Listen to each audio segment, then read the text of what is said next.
welcome to another Nerdy Collective. How is everybody today?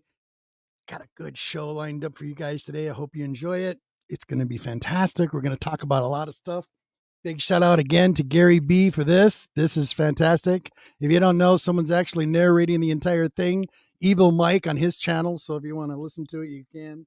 It's very X-rated though. I'll just let you know that now. And with that said, let's go.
Hi, I'm Cliff on Comics. You may also know me from the Council of Comics, and you are watching The Nerdy Collective.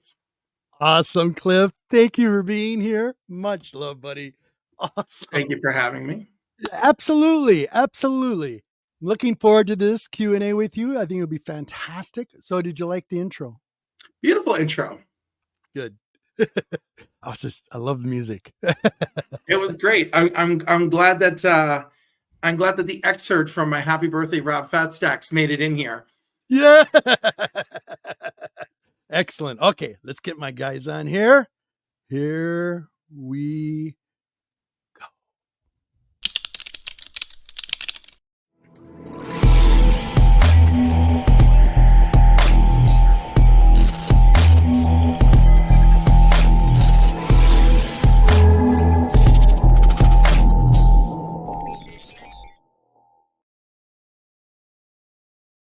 What's going on, guys? And CJ, it is a pre-recorded video. Jeff, how you doing, buddy? All Not right. bad. Next.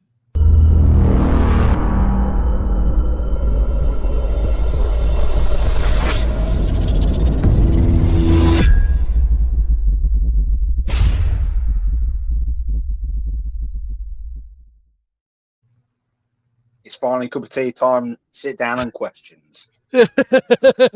Martin, thank you for being here, brother. I appreciate it. And my one and only man from the South, here he comes.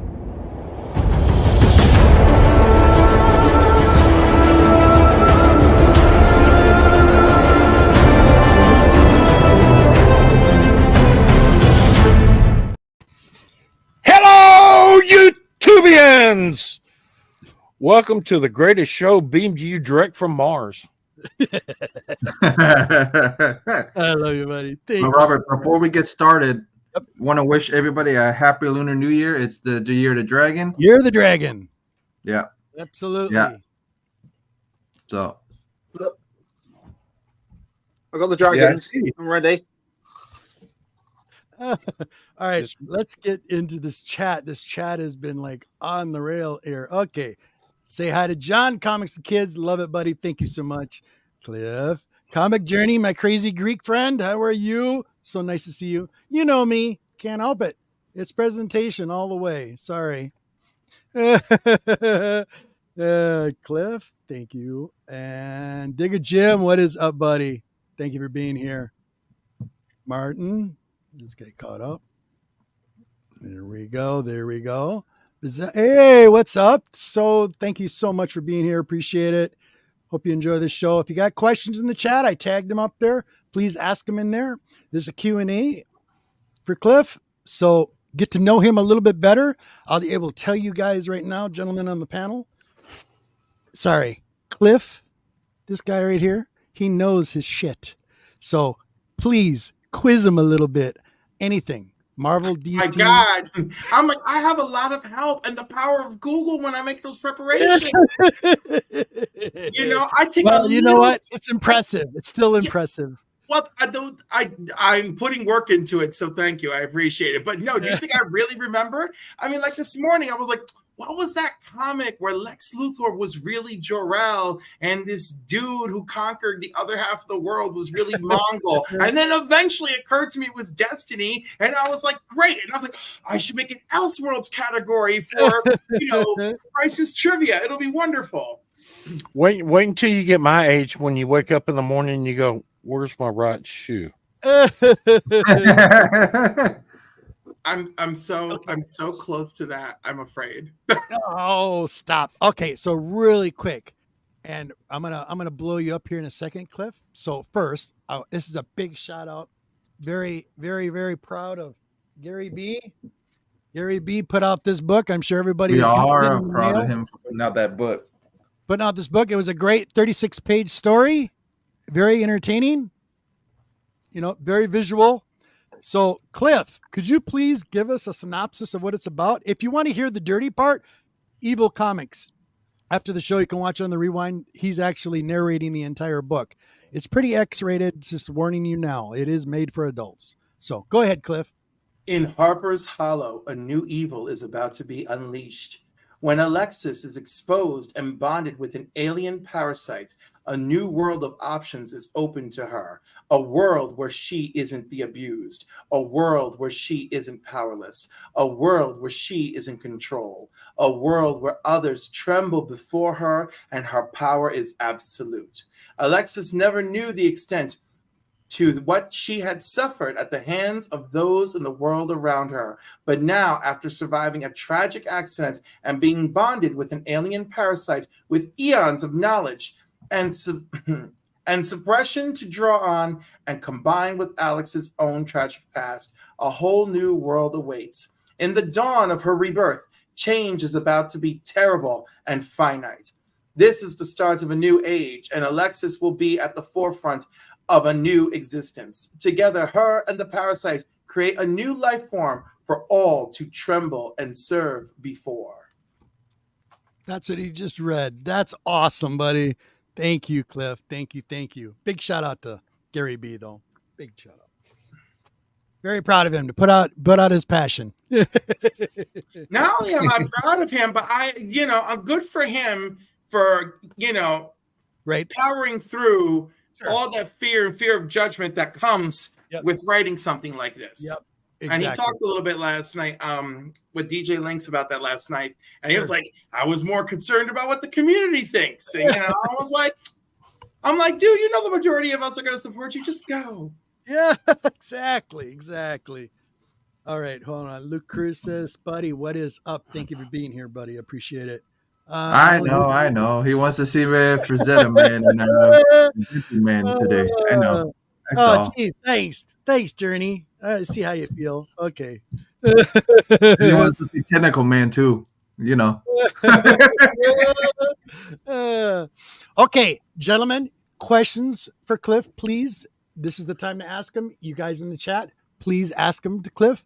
Anything you want to know about Cliff, this is the time. So please keep him clean in the chat too. You do not have to keep you don't have to keep the questions entirely. The first question I got. My regular meter is NC-17. And I know. So for you guys, we could keep the meter at like a low R rating. Just an R rating. You're good. Somewhere around there and below. There you go. Okay, so Monty's got a question. The first question's obviously got to be, what's your origin story? How'd you get into comics, and what book drew you to comics?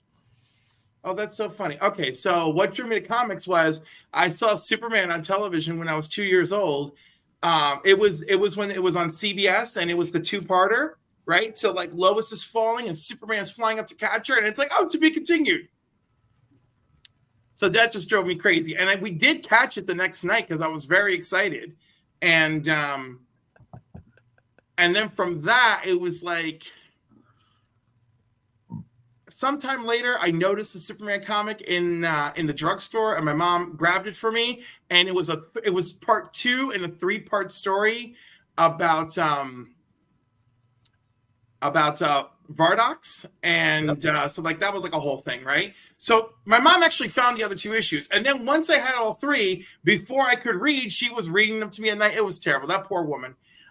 So like that was like the official, like I liked Superman, I like comic books origin. Then came, I was watching the news and they announced the Man of Steel miniseries where it's like Superman's all new and all different on the pages of DC Comics, with John Byrne, right? And they found like this local comic shop guy from the city who was on there, and he was very knowledgeable. And I remember I would see him a few more times whenever there was comic book news, right? And so he was going on about it.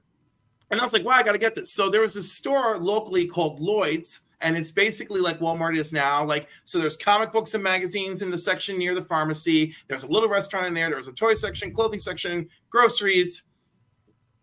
So I started getting Man of Steel from there every week. And in issue 2 of Man of Steel, there's an ad for Mile High Comics and their 50-cent sale. And my mom called Mile High Comics and said, just give me everything on your 50-cent list that starts with the word super and just have it sent to me.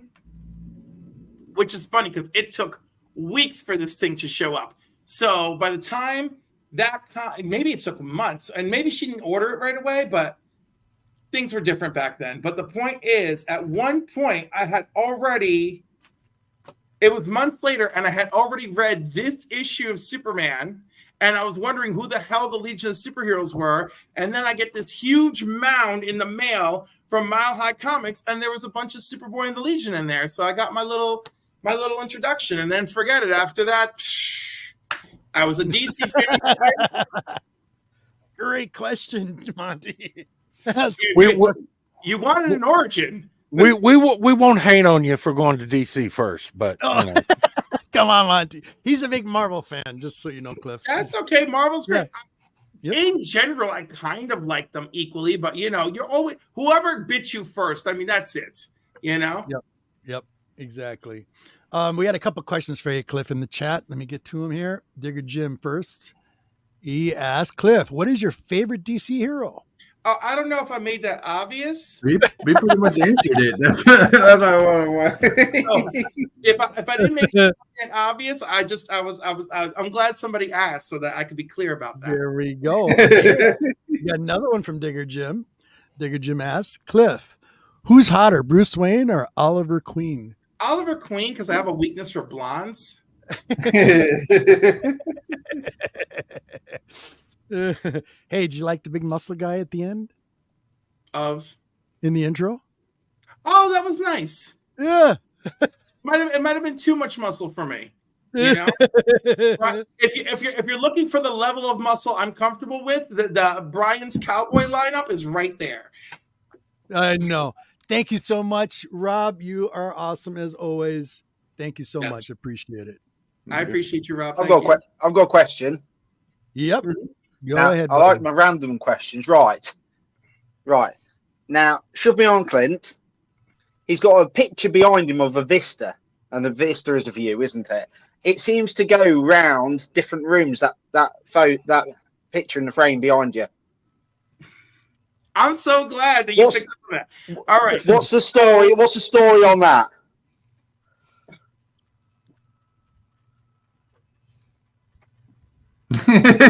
Oh yeah, travel with him. I forgot. So this is an art piece by Rachel Williams. She's a local artist in Newburgh, New York.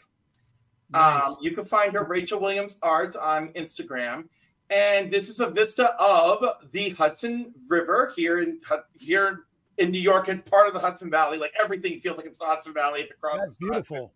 And my mom had this commissioned by her. And she was dating a family member at the time. And I remember when my mom went to poor Rachel. When my mom went to pay for it, and she gave my mother the price. She's like, "Oh my God, she goes, is that the friends and family price?" She goes, "Of course it's the friends and family price." She's like, "You know what paint cost?" So this has moved around all over the house. And what happened is it could no longer be upstairs, so it ended up in the basement. And at one point, my mother even thought about giving it away. And I said, hell no. I'm like, Rachel's like a really well-known local artist. We are not giving it up. I was like, forget it. I'm going to protect it. So I hid it in the closet here. Then I started remodeling this room, which, by the way, is still not done, folks. And so when I started the remodel and the picture vanished from behind me, immediately people like Durs from Collecting with Durs were like, what happened to the painting? So the painting has its own life, and so now it's just going to be with me. I tagged Rachel. You're still in the middle of decorating yet. Yeah. Is that a submarine in the picture? A what? A submarine. No, on the back, very back next to the shore. Put it back up here again, Cliff. So this old submarine travels through our area, and it's currently a barge. Look at that. I told you it was a submarine. Yeah. Oh, okay, so he was right. Yeah, these smaller ones are just stuff that the locals do around, but this thing, almost everybody has seen it. Wow. That's and there's cool. one bigger than this that a billionaire owns, and like once or twice a year, you will see that coming through. It's between here and Albany. It's insane. Wow. I wonder if he has torpedoes where you can shoot rowboats. No, I'm assured that he does not. And it's so crazy. The restaurant that I saw this dude in is the same restaurant where later I would meet Giancarlo Esposito. And I'm like, you know what? For like a place that overlooking the water in Poughkeepsie, there's like so much happening here. So like the dude with the ridiculous submarine, He had to get on a little boat with his friends and come off it to come to the dock to then walk up to the restaurant, which is called Shadows on the Hudson. And of course, because there's this gigantic submarine outside, it drew everyone's attention, you know. And so one of the guys who was with him, he was very funny and like me, very loud, so I could hear a lot of what was going on. So he was talking about how they had to like get off of that thing and how this guy is crazy for buying it, blah blah blah. And I'm like, this is a hell of a dinner conversation. Yeah. A couple more questions in the chat. Another one from Digger Jim.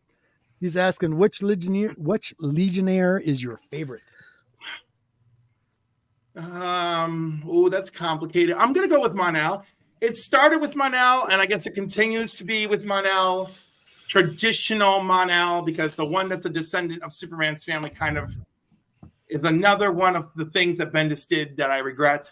But I love the idea that like Superman had this brother that has the same powers as Superman.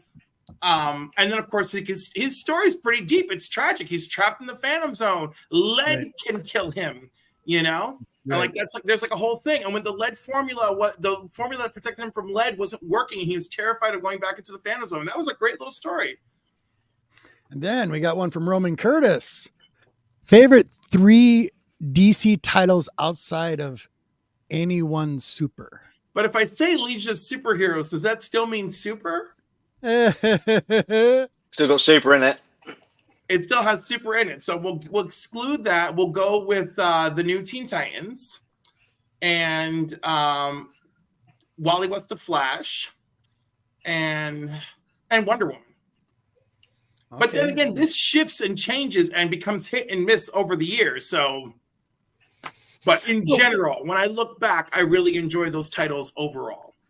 But really, are the new Teen Titans still really new? They've been new for a long time. I say the new Teen Titans just so people know what team I'm talking about. Yeah, I'm just making a gist.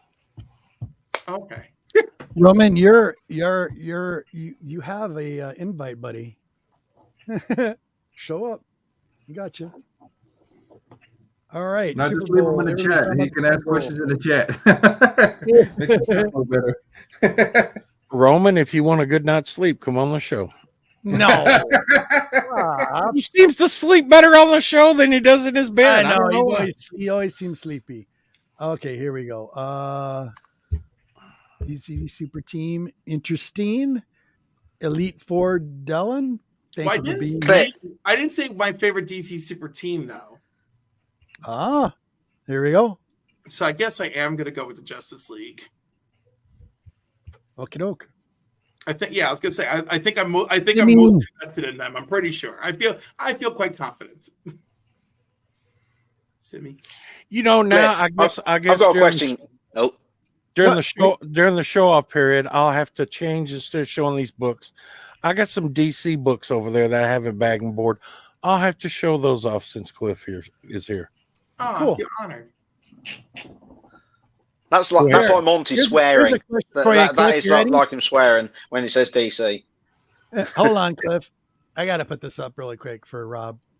Boom. The real question is, why is Cliff so awesome? I'm at that right age. and then Digger Jim. Back to another question. Do you have a specific comic book goal for this year? My goals for this year, I guess like my number one goal, if I accomplish nothing else, will just be to work on the Defenders series. Nice. Because I have a good chunk of them. So, and then of course I got to get the 5 parts that took place before the Marvel premiere. I think it's the first 3 issues of Marvel premiere are Defenders stories. Yeah. And then like Defenders 1 through 29. Yeah, my buddy that's not here today or hasn't showed up yet. He just got the entire run finally of the Defenders. Deuce that's usually our co-host on the show. Yeah, he just got the entire run finally. Oof. He's been working on that for a long time. Well, I know I've been working on it. I mean, good Lord. And of course, like issue 100 is kind of difficult to get, and I'm like, I'm not saying like it's impossible, but like I'll find ones. Maybe it's not that difficult. We might have extras in our collection. We're willing to share. But like, But I'll find ones, and I don't mind going lower on the grade. Like if we're talking issues 1 through 10, right? Sure. But like for issue 100, like I don't want one that I have to worry about the seam or the binding, or that I need to get it pressed. I'm like, I gotta try and find a better one than this. I end up buying that issue 100 off the stand. Hey, I have many comics that I still have where I just bought them off the stand. So I don't even think I've ever opened that issue 100. I have no idea. But yeah, the Marvel Features has the first appearance and everything in it. They're a nice run. They'll run. Is it quite hard to get then? That issue? Not impossible, but but again, if someone has it and it's a high grade, it's going to be expensive for me. Defenders 100. Really, no, I didn't know. 100 is not super terrible. Avengers 100, I have more of a problem trying to find it in a good grade and a good price. Right? It's been very easy for me to find it in a lower grade and a perfectly acceptable price. Okay. Interesting. Defenders 100, right? Yes. Is that it? Yeah. Well, guess what? Yep, that's it. I have an extra one in my collection. Just send me your address after the show and I'll send it to you. Okay? You're very kind. Thank you. Cliff? Yes, absolutely. Do you mind if it's a pence variant? If it's a pins variant? Pence. What's that? The pens. What, the UK variant? I don't care. That's even better. I was going to say, you can get a mint copy here for £7.50, which is about $10. You're killing me. That's great. I should remember to look at foreign websites a little more often. Look at the edges on that. Mm-hmm. Wow. Let's talk about somebody. Yeah, £7.50. It's about $10. And delivery to the US would be like $5 on top of that. That's a little heavy, isn't it, Martin? 7 pounds. Not as heavy as I have stone, no though, is it? lifting. Oh, just a minute. Yep. Is everybody okay? Oh, Lady Fantastic is backstage. Well, hey. Hey now. Roman. What's that? No, Lady Fantastic, not Roman. And all of a sudden, there's this. Here we go. Come on.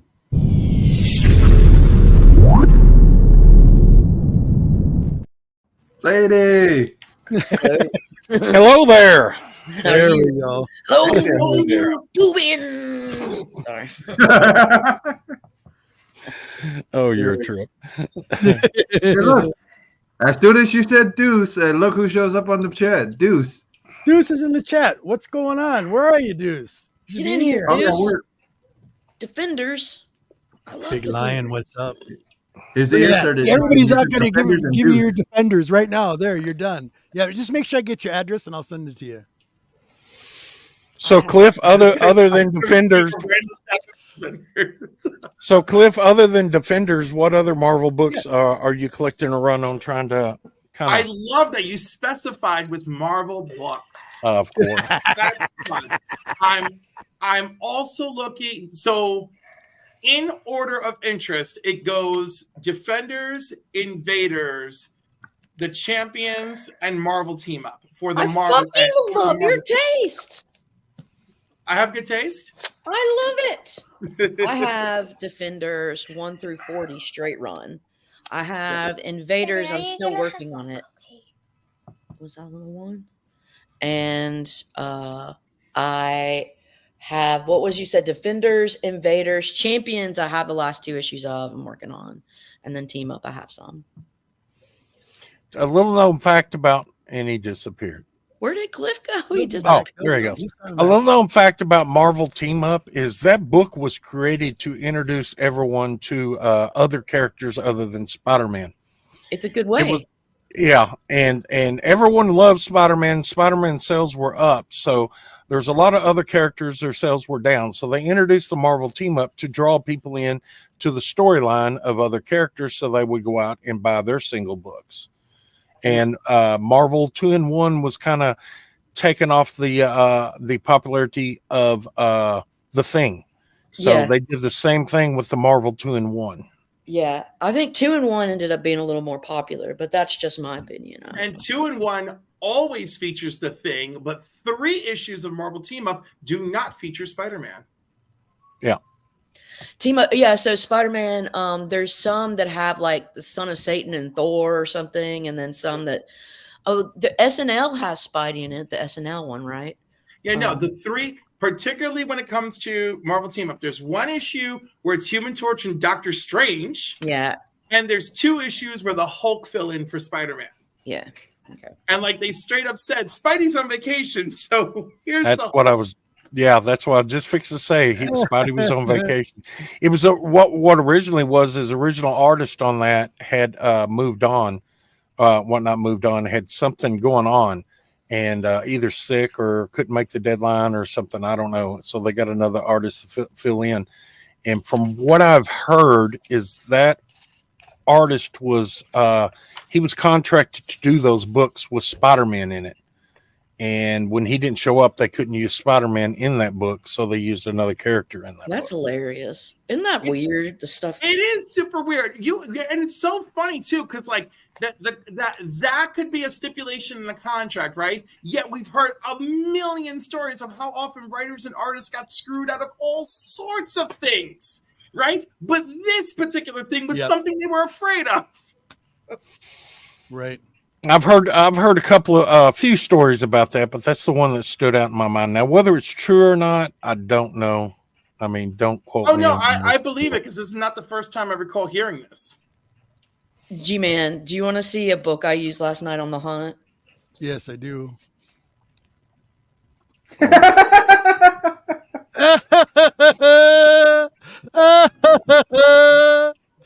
I love it. Oh my god.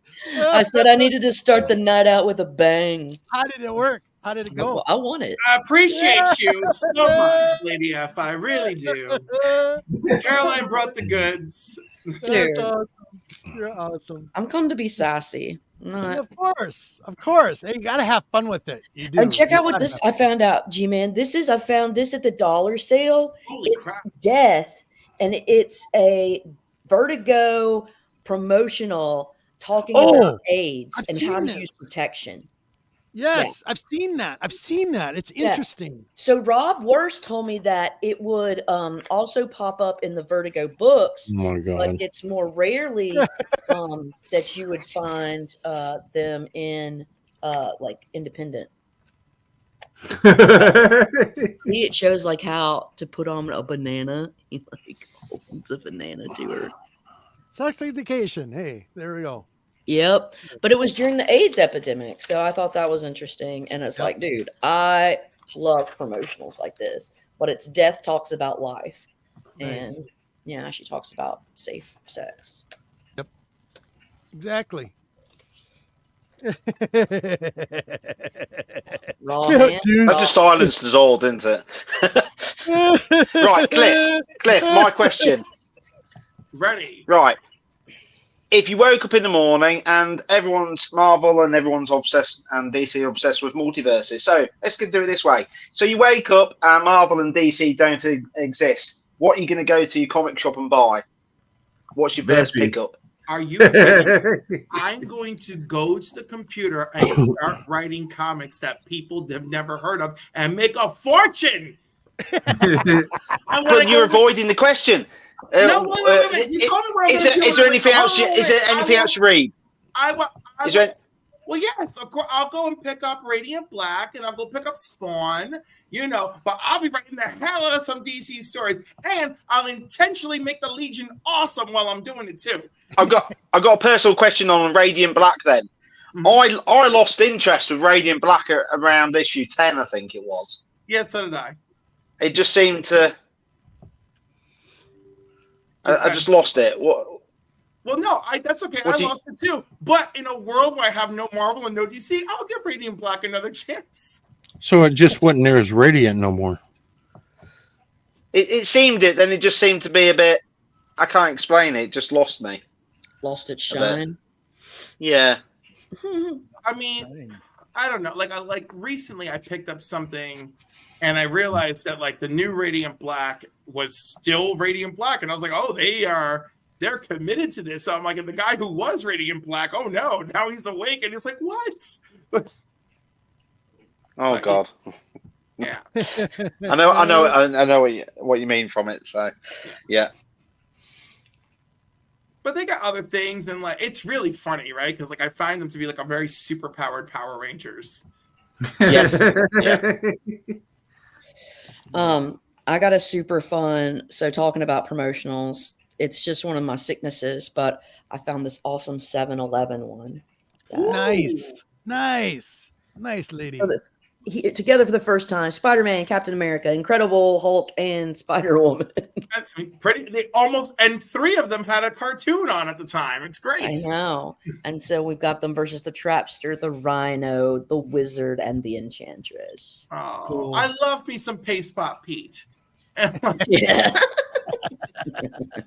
And they're like, it's too lame. We can't do this. You know what I want them to bring back Big Wheel, damn it.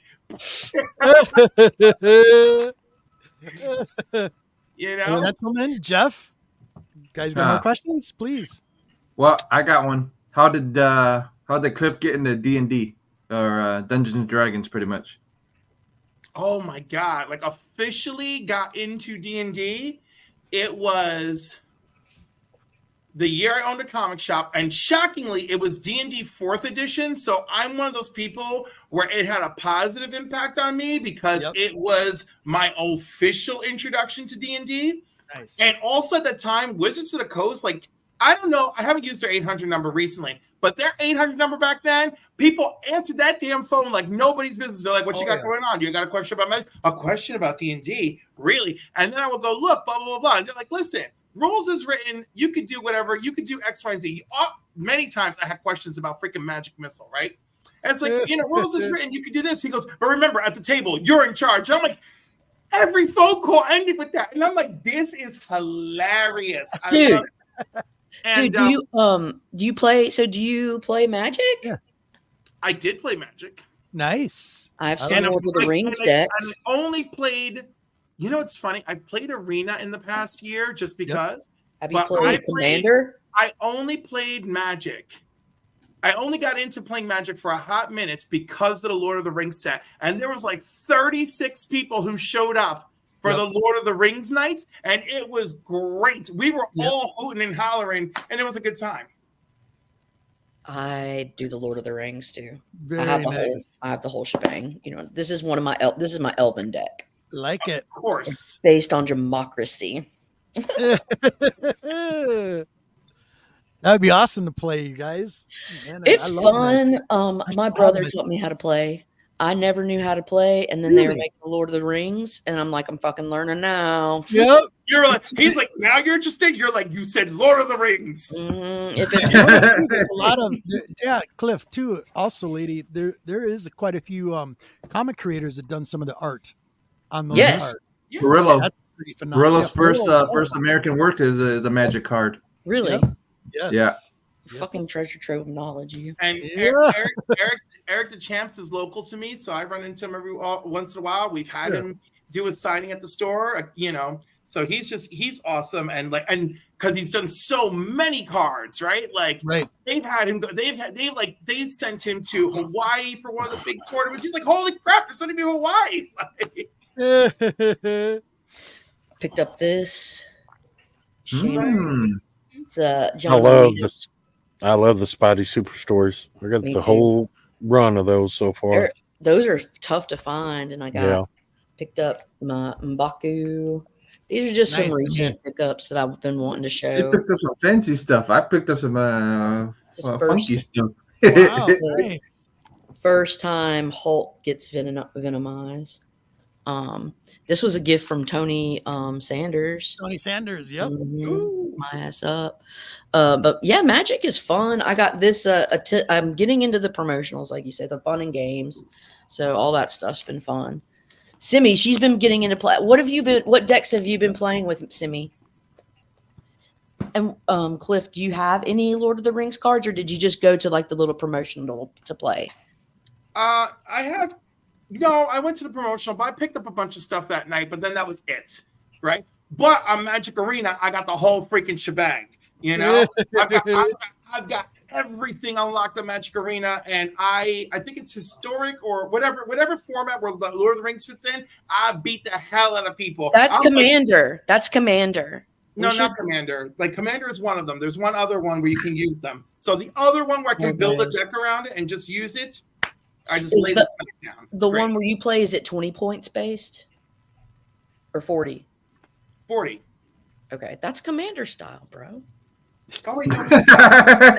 Because Commander It's so style funny they're arguing over Magic. I don't just Don't ask me. Yeah, don't ask me. I like the stuff, but I don't know much about it. Go get a room, you two, you know. Nice. Figured out. Anyway, more questions for Cliff, please. Come on, guys. Well, since Cliff brought it up, when did Cliff start working at a comic shop? Or when did he? I don't know. That was a long time ago. I don't know. All right, so like, oh man, the story. How do you end up there? So depressing to answer. My. Because it was just everything was like sad and dark. In your life. They had no electricity. No, I meant no. He only had DC. That's I know why. It's okay, Cliff. You don't have to answer the question. You're good. So no, I can answer. I'm just trying to think of a short way to answer it without getting into too much. So like 2000. So yeah, I had a store from 2010, November of 2010 to November of 2011, right? And and basically it didn't work. And I really should have done a lot more reading. Did you know statistically, like 1,000 comic shops open and close over a year? Yeah. Yes. So I was one of those people. And so of course I basically kind of like blocked a lot of it out just because like I needed to. That was one of the times I needed to recover. I needed to get past that moment in my life. Right. But I made a lot of really wonderful friends from that period. And like, that's like my big takeaway. So like that part always warms my heart. Now, one of the things that I can't get away from, so that's one of the things I can't get away from that's positive. One of the things I can't get away from that's negative is my signature series 9.9 Wolverine Origins #1 Michael Turner sketch variant signed by Michael Turner that I will never see again unless I win the lotto. That one is one that really hurts when I look back. So you had to get rid of it? It was so hard to get rid of it, and I sold it to a literal trust fund baby. Literal. Son of a bitch. How much did you sell it for? Oh, $700. So I could pay the rent. It was terrible. Hi, Leah, buddy. What is up? Thank you. What's going on? Is Hialeah one of the people who can't drink properly? Let me know. I bet he's a hug. He seems like he gets real all lovey-dovey when he drinks. I love you. I'm gonna find you, and we're going for margaritas. We're going for margaritas, baby. What's wrong? I feel like he's a happy drunk. Heard about the margaritas. That's not a threat. That's a promise. Next year, Cliff. Next year, come for MegaCon next year. It's been a minute since I. Oh my God! Please. Seeing as we're on that, Jeff. Seeing as we're on MegaCon, I'm going through some vintage stuff. If you know what vintage is, it's this app you can get rid of clothes. And I've got a dress here. Does that lady need a dress that you was with all weekend? Nice dress. You mean or does she need a hoodie or or something to help her out? It seems like she's a bit down and out. So if we can help, I'll help. I'm totally lost now. Well, it's pictured with a girl that her boobs are almost falling out. Oh yeah, Jeff. Oh, okay. All right. See, I didn't. Hey, Jeff. So that's why the dress might help her. Saying that bra might help as well. Did you see the picture of when Bueller went to MegaCon and it was him getting all the pictures with the hot chicks? He's so funny. Yes. And you know what? The cool video I seen of Bueller was with review panel. Robbie. No, on the ride. Robbie, yeah. Robbie with Robbie on the ride, and they blasted off. Yeah, That was but awesome. Bueller was hurting the next day though because they Yeah. shoved him in that thing. Yeah, but both of them looked like they had a blast though when they did Yeah, it. but yeah, I felt bad for Bueller because they shoved him in that. Yeah, and then the other one, John couldn't fit. The other one, dude, you should have seen the Bueller was saying that they were jumping on the thing just to try to get John in that thing. Wow. What are you More guys questions for talking Cliff? about? The Please. thing. Yeah, I'm Hey. totally confused again. It's About okay. the freaking launcher, the thing that launched Bueller up and down. Monty Bueller put it on. He We're put it on, like, I launching think he Bueller posted it on up and down, Facebook were and we? Instagram. He went on a ride, and it's in some like one of these big like rubber bands in the chairs, and they blast you like 500 feet in the air, and then you bounce back. Yeah, he was in with Rock and Robbie next to each other. Robbie was hilarious. You just hear him like, ah! It was awesome. It was a cool video. So, Cliff, here's a question that I have for you. Please. If you were forced to write for a Marvel title, a female, The slingshot. That's what it was called. who would you write for? What character, what female character for Marvel would you like to write for in a title? You get a title for any female, and you get to do that. We got a lot going on here, right? I know.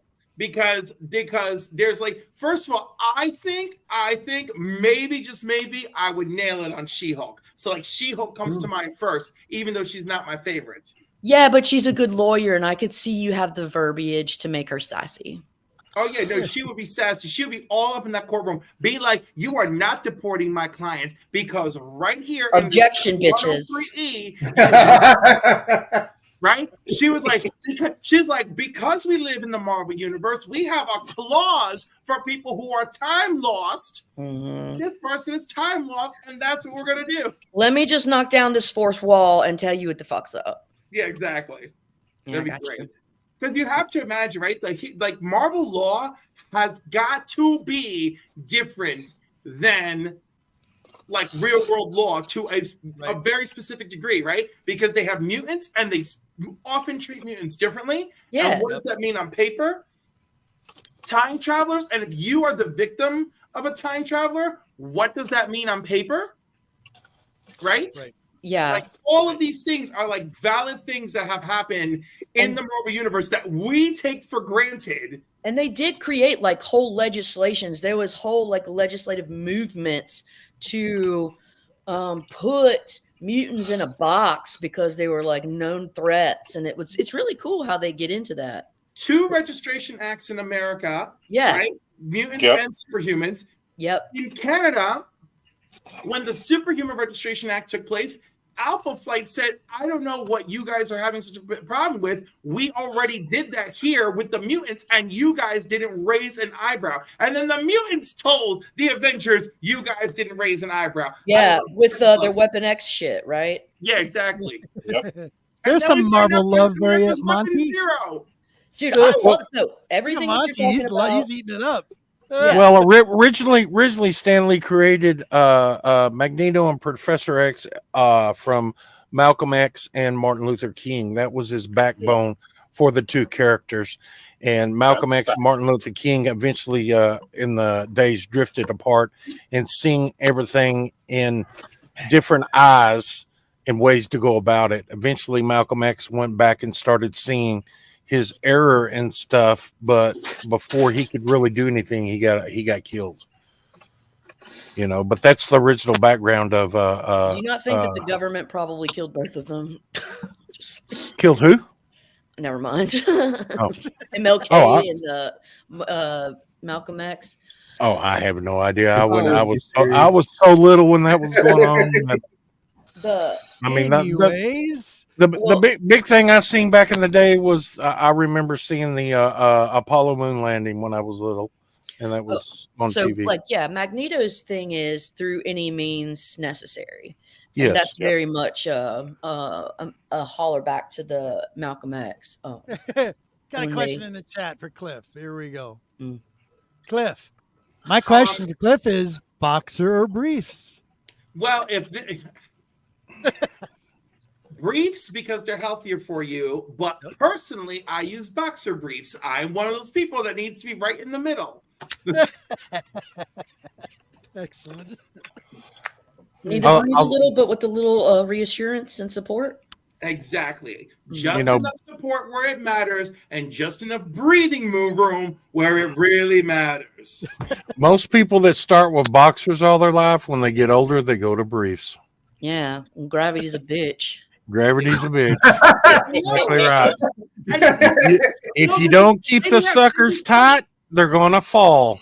Nutsack down to your knees. It's gross. But Lady F, like as you get older, like they literally need to breathe more, right? And it is proven for your health to just switch to boxers, right? And a lot of young people, when them and their wife, a lot of young heterosexual men, when them and their life partner woman, I did that intentionally.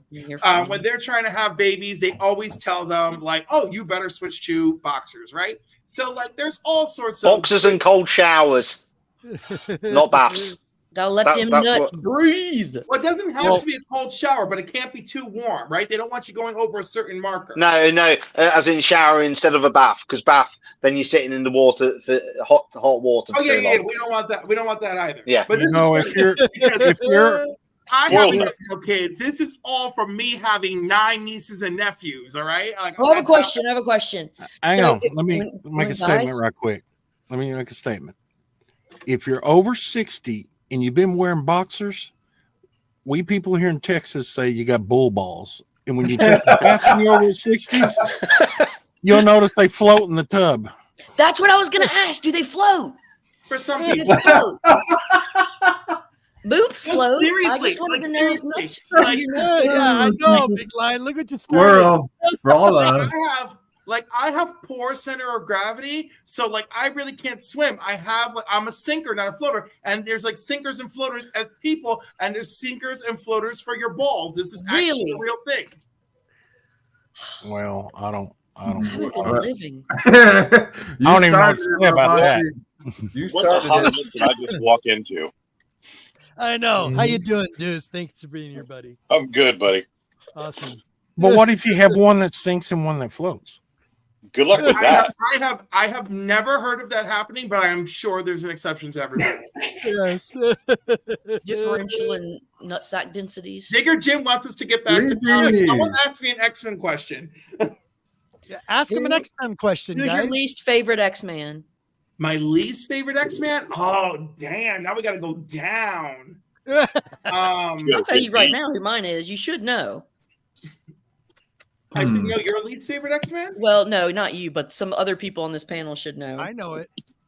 Yeah, you know. I don't know that I do. He's got a so like visor.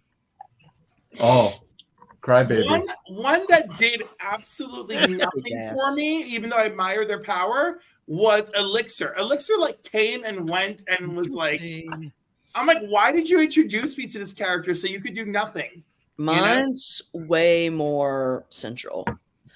I feel like the same way you just said about Elixir, I feel like Cyclops comes and does nothing.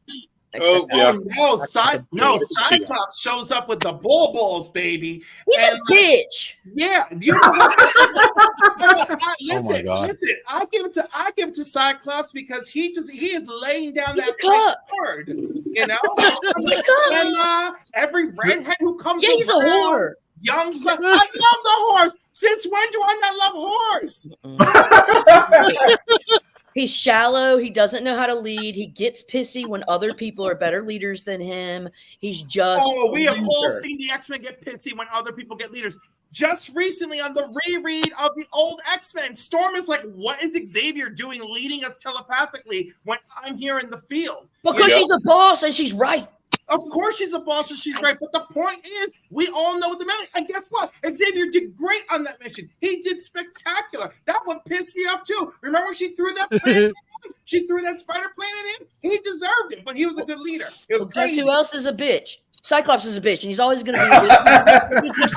Listen, Cyclops is, you know what? Cyclops is like kind of awful, but like kind of. Yeah, but but if we're going to talk about not liking Central people, like for me, it's Wolverine because they used and abused him. Well, see, like, I he's like Wolverine compared to if I'm sitting here from the perspective of Jean. Who do you want to hit it with? Wolverine. From the perspective of Jean, Cyclops. I am a queer person. It is Jean, Scott, and Logan all day long. Okay, I'm here for trifecta.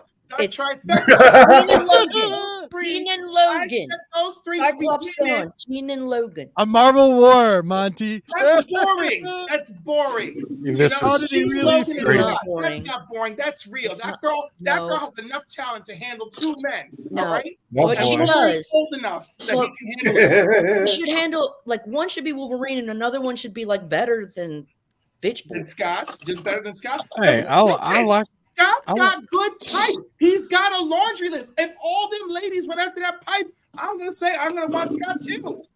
I like Scott because of the cool glasses, man. You make me sick. I can't deal with you. John's Comics for Kids agrees with me on the threesome. Thank you, John. Thank you. That's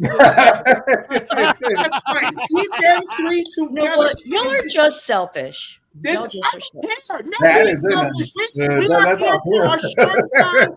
We are here for a short time, making What a Bleecker good said, Cyclops is uptight because Logan's got the thing. Logan's got the man musk. Jean she cannot resist it, and that's why he fucking hates Wolverine.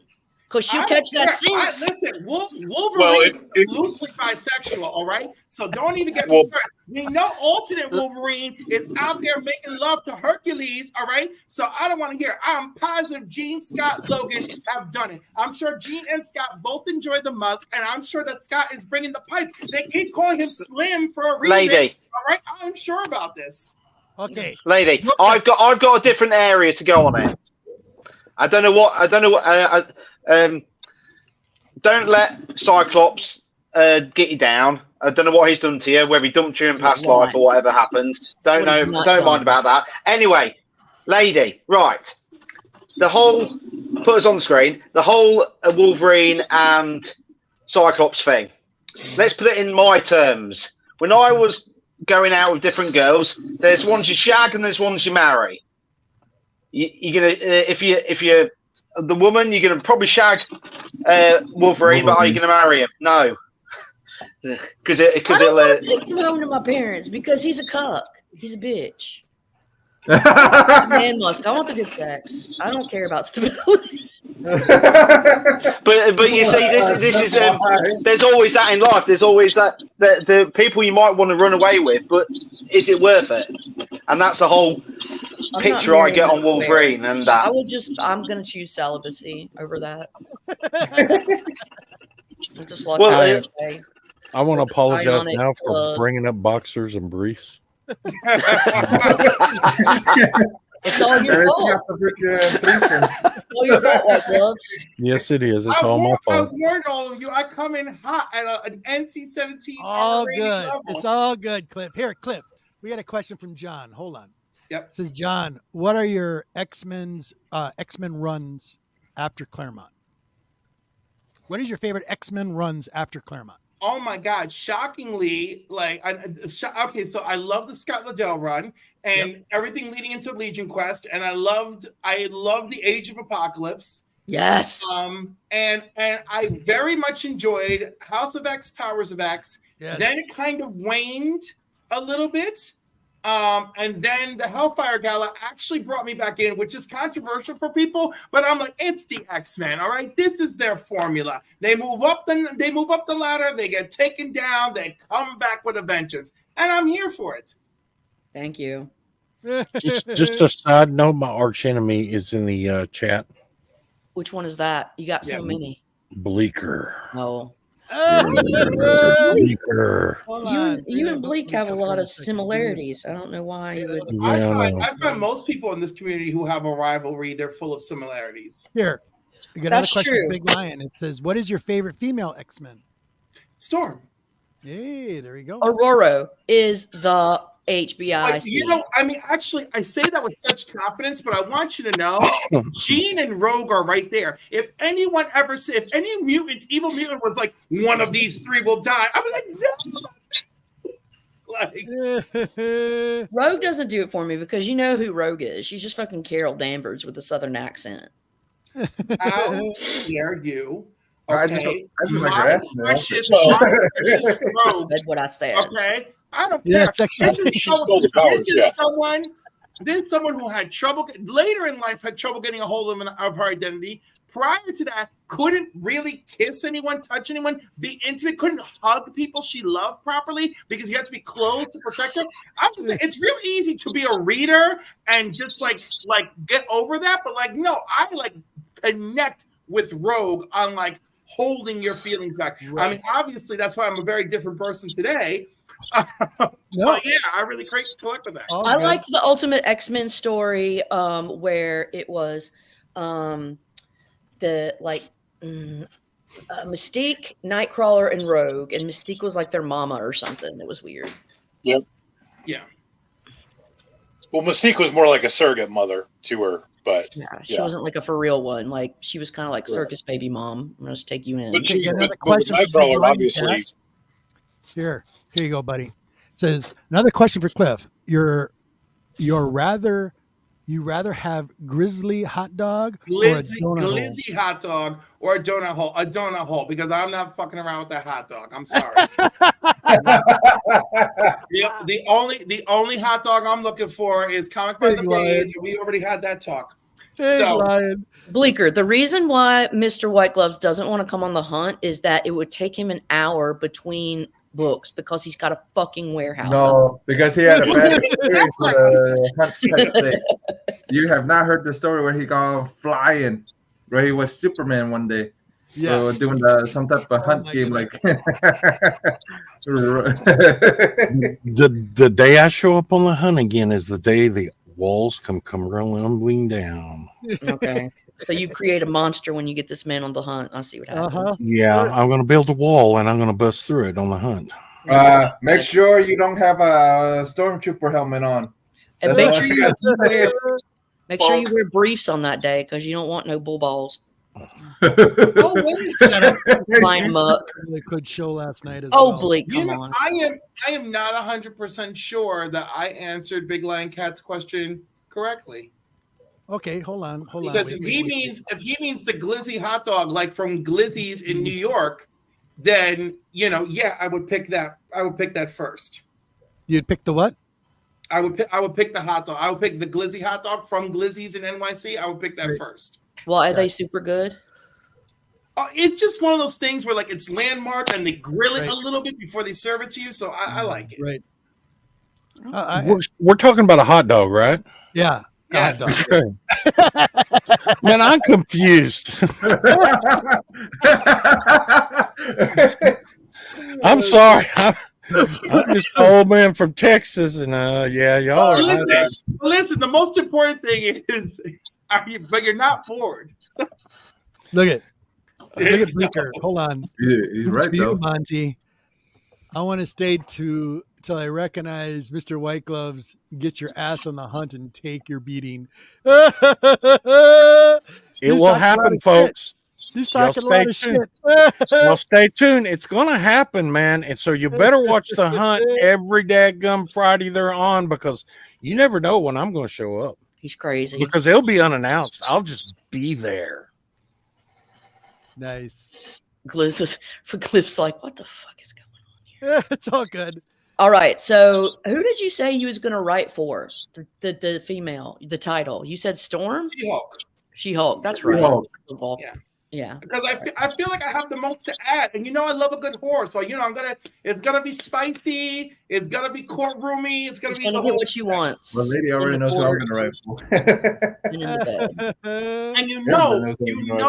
And in my first 6 issues, one of the variant covers is gonna be her twerking because I want to troll everybody.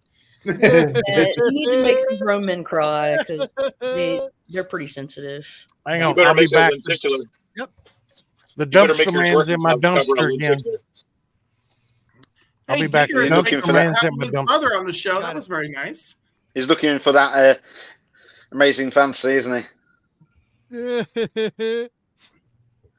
Niners. Cliff. Well, he was on that hunt. She-Hulk the series. What series? She-Hulk. Yes. Now, I grew up. One of my go-tos when I was younger or growing up, I watched Ally McBeal. Did you see the similarities between Ally McBeal and the She-Hulk series? Yes. I mean, they didn't go too far with it, but there was a few there that I thought were nice nods. Point, Martin. That was almost like a Say again? primer. That was almost like a proto She-Hulk, really, if you think about it. Do you know the Yeah, weirdest thing it's very similar, and I quite like Ally McBeal. I grew up watching that, so I quite like the way it's structured for the She-Hulk series, and I guess a few people didn't like it because it's written that way. And that's why it's not going to continue, I guess. But I never felt like it got so Ally McBeal. No. Listen, people had all sorts of problems with that show. I really can't defend it because there's a lot of all over the place that took place within the show. But I wanted to see the dancing baby on She-Hulk. Then I'd have been happy. That would have just made me giggle. Yeah, that's what I would. Lady knows what I mean. Yeah. Ooga chaka, ooga, ooga chaka. Yeah. That was great. That was some of the best stuff in the early series. That was like a cultural phenomenon, bro. Like, the baby was a thing. Robert Downey Jr.'s first comeback was on that show. And like, also, what is it? Baby, Dingo ate your baby. There's a lot of baby pop culture. Yeah. Just saying. Any more questions before I get to the last two, and then we're going to start throwing books and talking about collections and whatever we got for the week. Big Lion Cat wants to know when we're going to go live together again. Yes. I'm like, I don't know. I'm so busy being a YouTube whore, man. It's going to happen. It's going to happen. I want it to happen. Top 3 favorite Marvel villains. Oh, favorite Marvel villains? Magneto, Dr. Doom, Thanos. Okay. Yes. If it's for X-Men for me, I mean, Magneto's good, but I love Sinister and Apocalypse. I love their genetic fucking. Oh, if I was doing top 3 mutant villains, yeah, Magneto, Sinister, Apocalypse. I guess like over the years, like I don't know, do we now officially have more good Magneto stories than we do have villain Magneto stories? He's an anti-hero instead of really a villain. You know what I mean? Because all those people that he blatantly murdered, like remember that was retcon. It wasn't what you thought you read. Yep. Exactly. Yeah. It's cool. And something you and I have in common too, Cliff. We both like Scarlet. We love Scarlet Witch. Yes, there you go. Love Scarlet Witch. I love Apocalypse. I wanted to be a freaking mutant. I'm tired of this shit. Be a mutant. Yeah. Did you know that Apocalypse was a Louise Simonson creation? Of course I did. I talked to her about it. I was asshole. I love Wheezy. I cannot believe you've met her. Her and her husband live 50 minutes from me. So I love Walt Simonson. I the last time I saw them in person was 2018. They're so cute. They are the cutest. They are so cute. It's insane. They're a little power pack. Yeah. Oh my God. So I walked up to her with my friend Clinton, and this was 2014, I want to say. And Clinton's like, "You created one of my favorite characters." He's like, "Actually created 2 of my favorite characters. I love Archangel. I love Apocalypse." And Walt Simonson turns his head over. He's like, "I created them too, you know." It was so funny. It was Wheezy. Great. Yeah. Although, wait, maybe Apocalypse is only hers. Yes. I think he was referring to Archangel. All right. You have a question, Deuce? Oh, well, I was late to the party, so it's okay. You probably already answered it. Okay. But I know you. What about your favorite DC characters? What do you got for heroes and villains on the DC side? I probably missed this question already. Well, you missed my entire spiel on Superman. Yeah, I can see you're wearing the shirt and you love the suits. I see. Right. So, like, there was that, and then of course, so it's Superman, Wonder Woman. I really like Wally West because, like, he's my Flash, right? So, like, right. As far as the teams, we got Justice League, the new Teen Titans. I specify because I like that era, and of course, the Legion of Superheroes, which I liked almost every incarnation of Legion of Superheroes. Right. On the Marvel side, Spider-Man, of course, numero uno. In recent years, like I'm talking about the last 20 years, Captain America has grown on me, and that's because of Ed Brubaker and Chris Evans. I mean, so there we go, Cap. I've always had a love of Thor, so I guess that would be my top 3 over at Jeez. I'm like, I'm glad Wonder Woman made it in there. Right. Yeah, here's one for you from Simi. Simi's asking, what Marvel character that isn't live action would you want to be live action?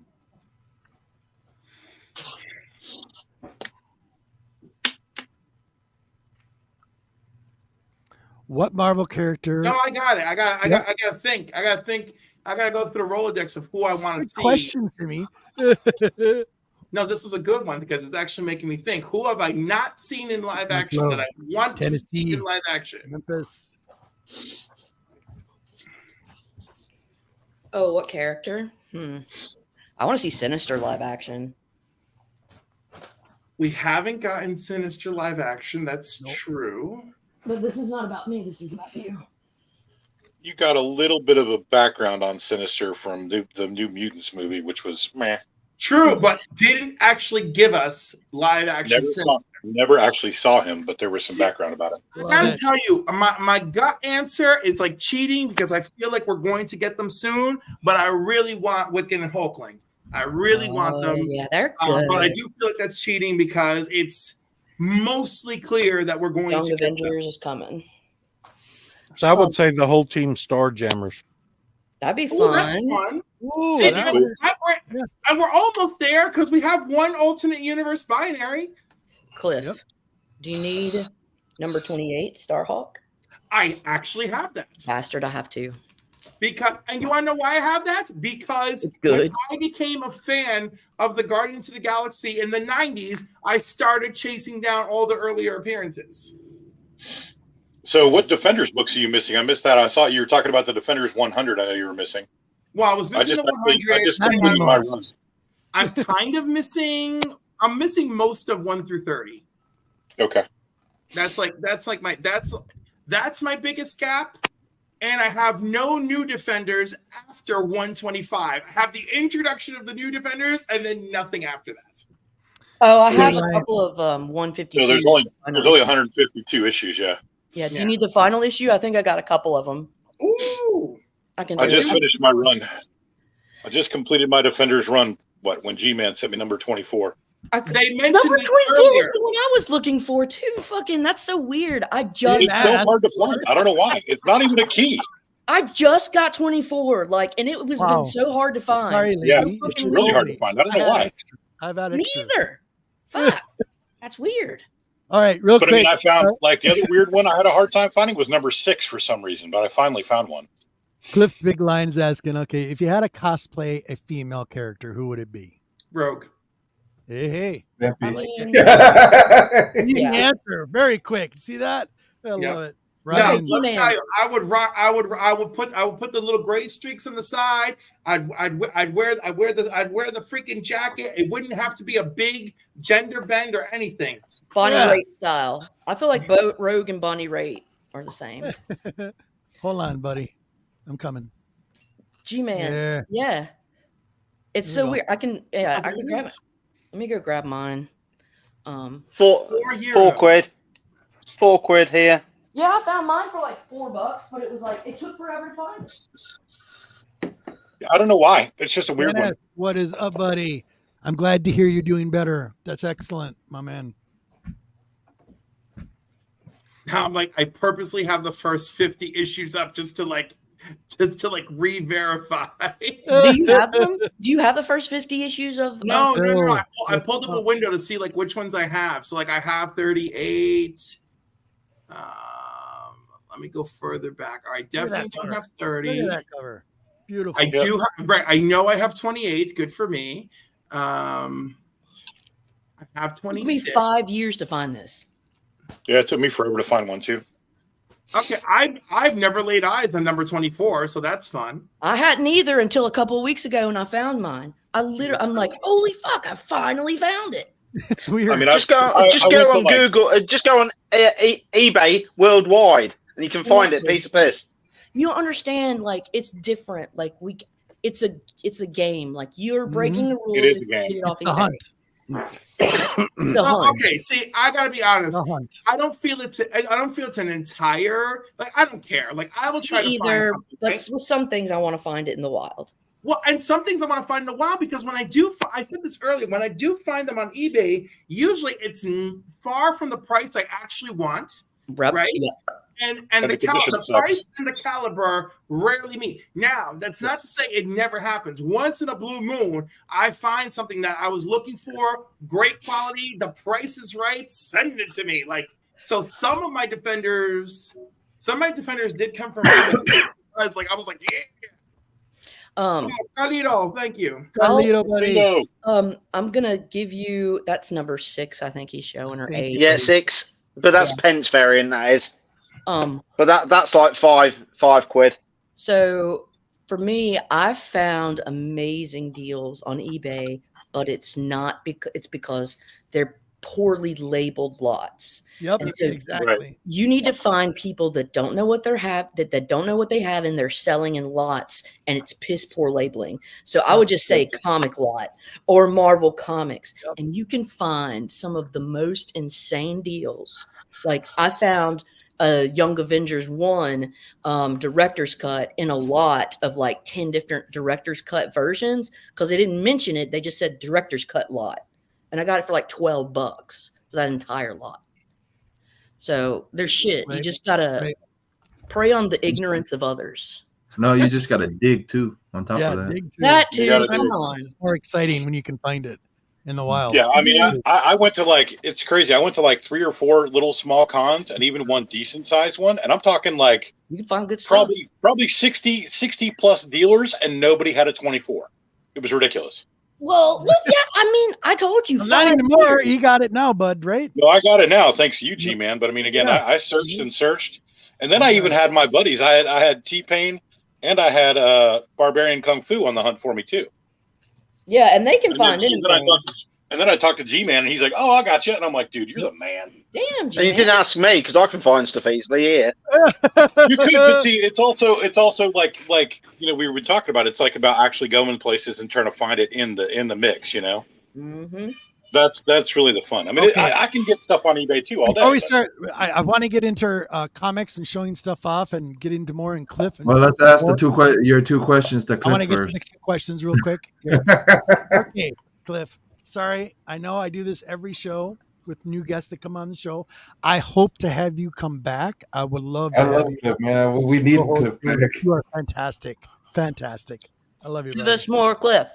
Okay. More Cliff. Do you have any inspirational thoughts or ideas for the community as a whole, Cliff? Maybe we take everything too seriously. Thank you. And no, I mean, like, I've been thinking about this. It's so like I think it's fun to be passionate, and I was like me and Lady Fantastic. I'm like, how dare you talk about Rogue like that? Like, whatever. Like, you know, like I like that. Like, I take Rogue seriously, but like I don't take that conversation seriously, right? Right. So yes, I just wish more people could just like let go and have fun. Yep. Have that line between the crazy passion and then the stupid arguments, right? Yes. Because like I feel like that line gets blurred. Like, we're on freaking YouTube, we're hanging out, we're having a good time, we're talking comic book and movie news and bullshit. Like, you know, like, let that be a thing. You know, there's plenty of other places where you can go and be a dick. So like. Yeah, like your job on 9 to 5. Right, exactly.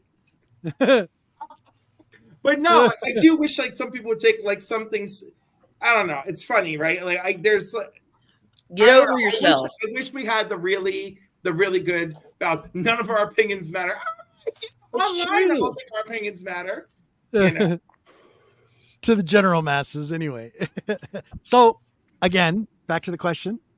Do you have any inspirational thoughts or ideas for the community as a whole? My inspirational thought is everyone just take it easy. Like, there you go. And I don't feel like I'm saying anything grand, but I do think it's an inspirational thought. We don't have to take it all so seriously. I know. There you go. Okay. Calm down. So back to kind of the same thing, but don't think corporate, please, because this is not a corporate question.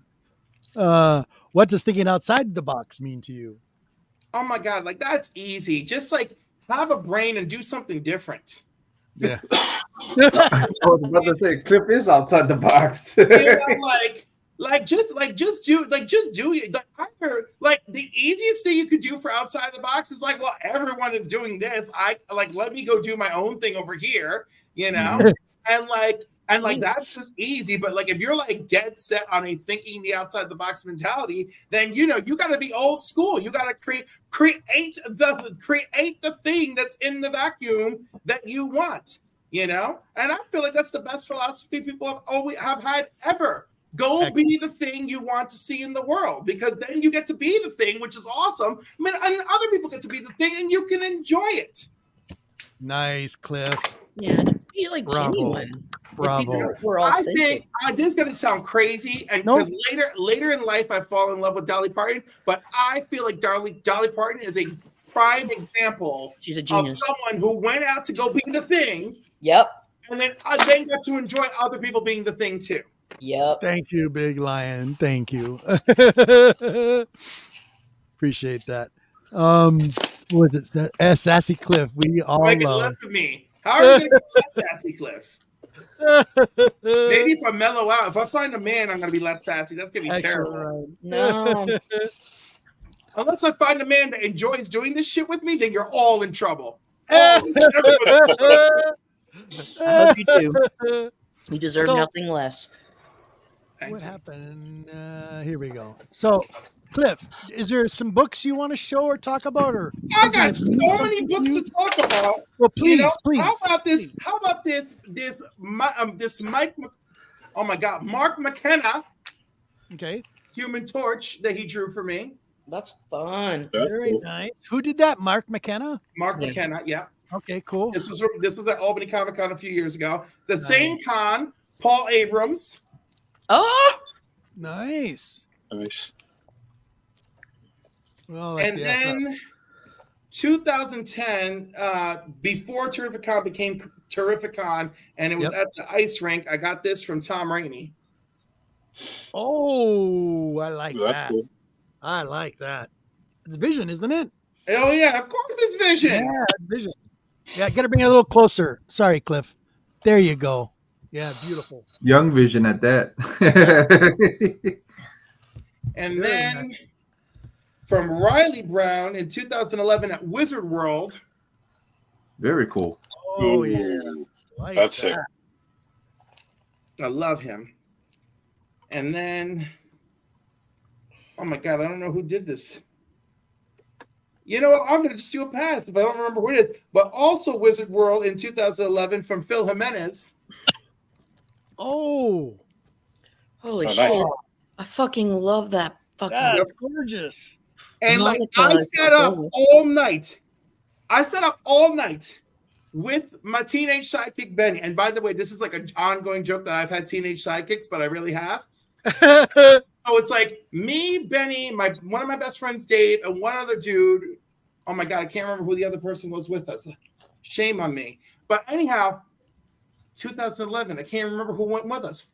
Anyhow, oh no, Vinny. I think Vinny went with us, and maybe Graham. All right. So anyhow, so that was a big joke. But we are like brainstorming. We're gonna get in there. We got VIP passes. We will be the first people at Phil's table. And like, what are we gonna get? And I was like, I want something that's gonna like challenge Phil. I want something that's like exciting. Right. I'm like, who has he not drawn? And I'm like on my laptop and stuff trying to figure it out. And I was like, that's it. It's gonna be Monica Rambeau. That is it. And then and he pulls out his phone. He starts looking up pictures of Monica, and he just went to town. And I was like, oh. Fucking love Monica Rambeau. I love it. Love it. And then this one is from Christian St. Pierre, also 2011. Ooh, nice. That's beautiful. Storm. Hey, girl. Like that. So it's really funny. Yep. He always gives Storm some good hair, and he gives all of his women's good hair. After I had this crazy hair conversation with Phil Jimenez earlier the same year. Yep. And then I don't think Phil remembers that conversation, but Phil does remember.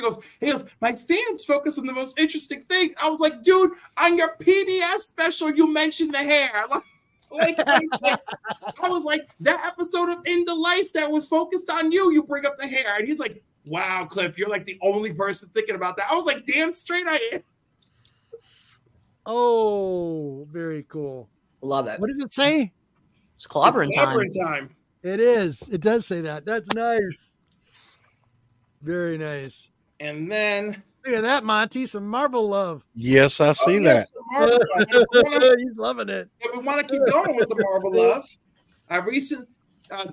oh my God, when did I get this back? I got this back just before the new year. Oh, Hey, ladies, DNA. cool. That's Nice. right. Cool. Nakayama is super responsive on his IG. Yeah. He's really nice. And He's a then really this, nice guy. I got to meet him. I got the what is it? This is oh my God, I forgot the name.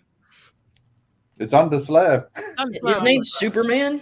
This is Miko Sian. I got the mystery box, and of course, Yeah. I got Superman, which is wonderful because I was like, "Well, this is a mystery box," and I'm like, "This is awesome!" That I actually got Superman Yeah, out of that's the mystery beautiful. box. You have a lot of slabs too, right? I'm getting there, and then of course, because I do love me some Superman. This one's signed by Brett Breeding. This issue, he only worked on the cover. Okay. Well, I love that signature placement though. The silver on top of the. Oh, I Superman. mean, It's and great. he's so good. I saw him at Terrificon a couple of years ago, and I was so upset because my focus for going to that show wasn't stuff at the show, and like so he was there, and he's sitting right next to Dan Jurgens, and there's so much stuff I wanted to talk to him about and have them sign, and I felt so stupid. And of course, because they were there, anyone who did have Superman stuff involving the two of them jacked the price up. And I'm like, I am not spending this money. I'm like, this is ridiculous. So it became one of those situations that I hate where I'm like, I'm going to have to like, figure this out, like to see them another time and hope for the best. Yeah. And then of course, Oh, Chasm. Very nice. and by the way, when I won this on Whatnot, I have forgotten that I actually picked up a regular unslabbed physical copy.